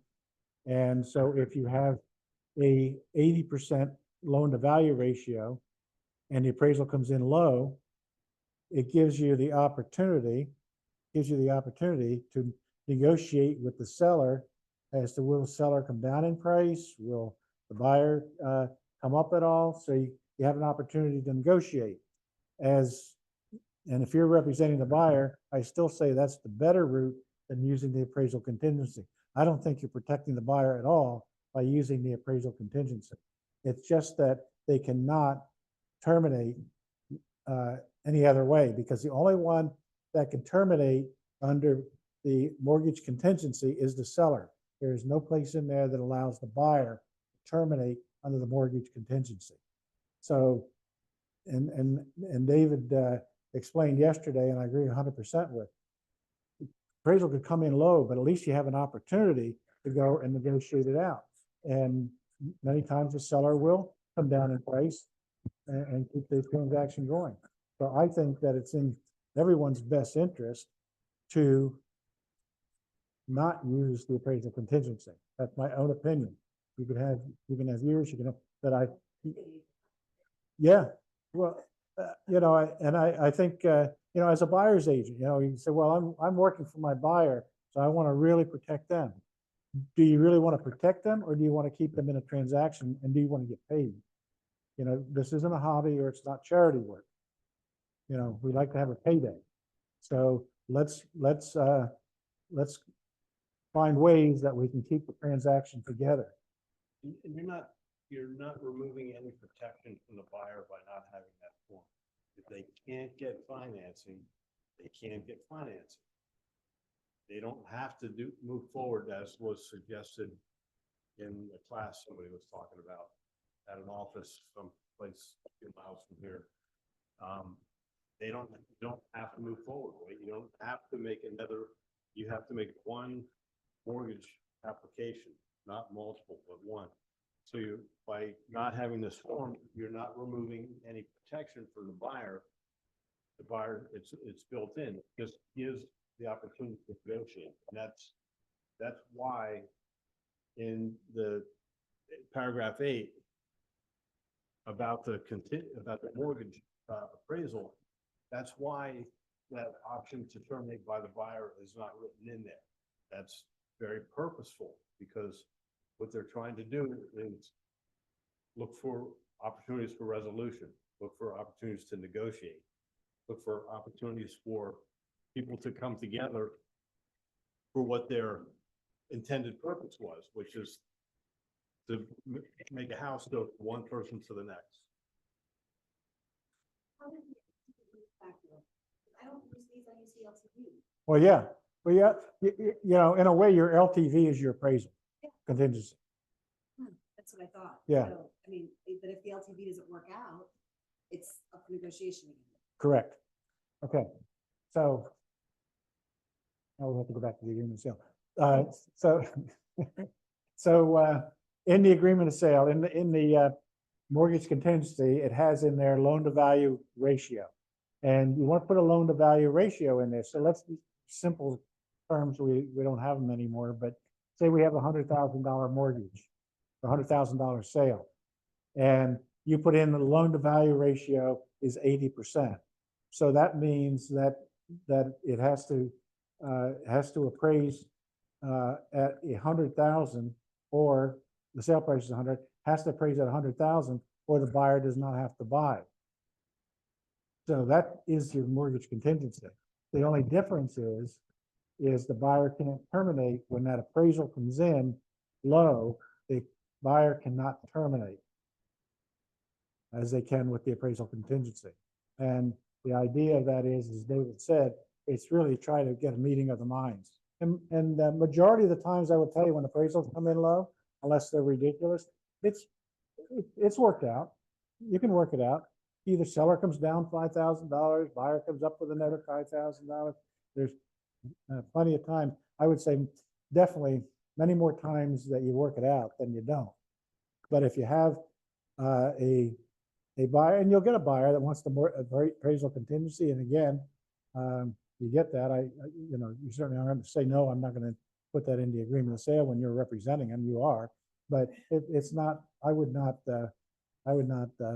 present it or recommend it to a buyer, because they want to buy the house. Seller wants to sell the house. Now, if somebody changes their mind in between, that's an issue, and they'll find a way out of the contract anyway. Any thoughts? Okay.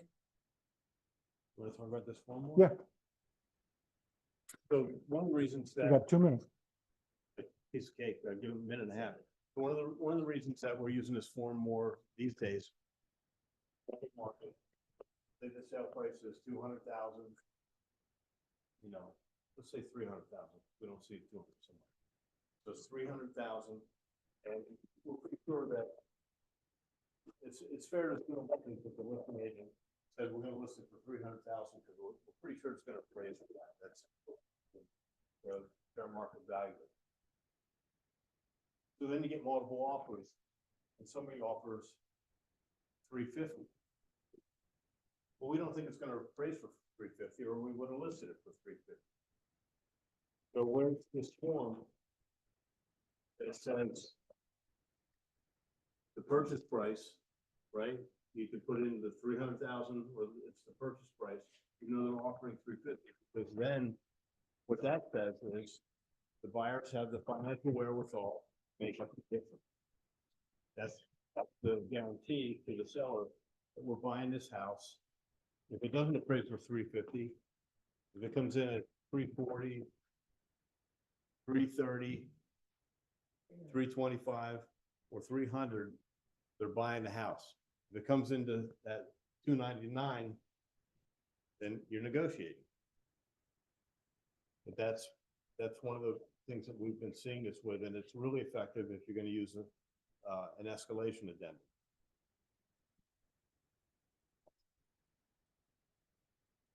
Yeah, multiple offers, and I will, not seeing as many now, but we are still seeing them. It's, there's buyers that will throw out a ridiculous number, and it'll never appraise, but they'll throw it out. And then when the appraisal doesn't come in, now they negotiate it down to what the appraisal was. That's their whole motive. So, I've recommended to sellers over the years is, yeah, here's an offer that it was $50,000 over list price, but we know it's not going to go there because it's definitely a $300,000 house. So what's going to happen is the buyer is going to come back and negotiate when that appraisal comes in. So what David is saying is your real qualified buyer would say, okay, I'm willing to pay $350 for it, but it's okay if it comes in at the sale price of $300, and I'll make up the difference. And you get a proof of funds to make sure that they do have the cash there to make up that difference.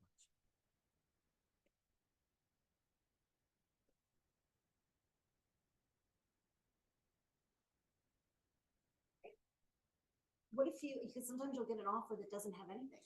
It doesn't have an appraisal contingency, and it doesn't have an LTV. But to me, they're going ahead with no matter what it appraises for, in my mind. In their mind, it's different. But that's what, I mean, when I don't say squat, because to me, it's a benefit to my seller. But I've had it happen where it's like, whoopsie, you didn't give this to me, so it doesn't matter what it appraises for. And at the agent, it's like they're caught with their pants down, So what happens in that scenario? They're just paying for it, right? Mm-hmm.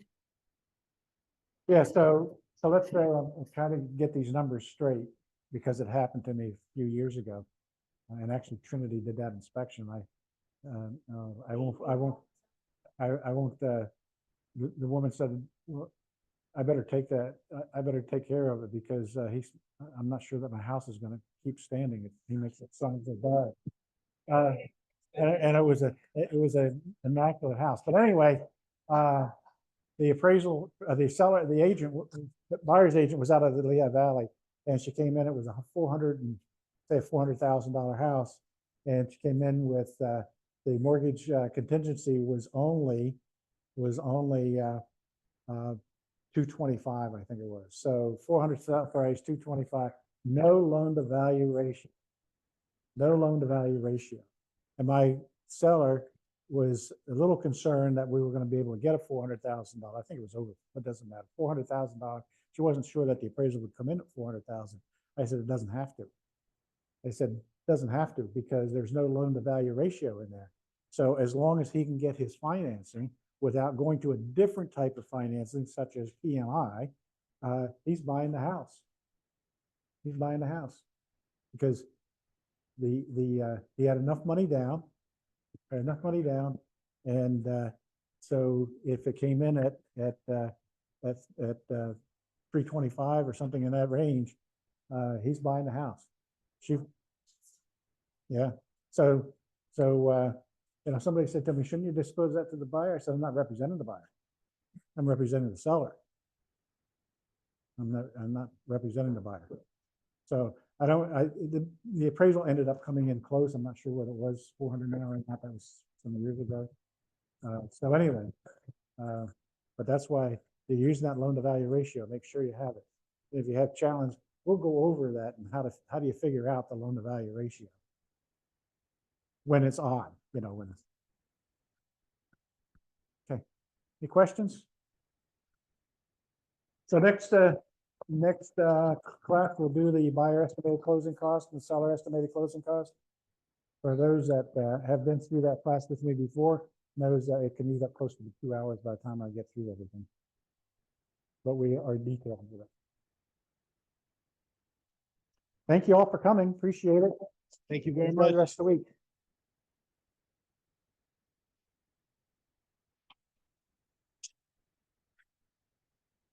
If you want a cupcake, take one on the way out.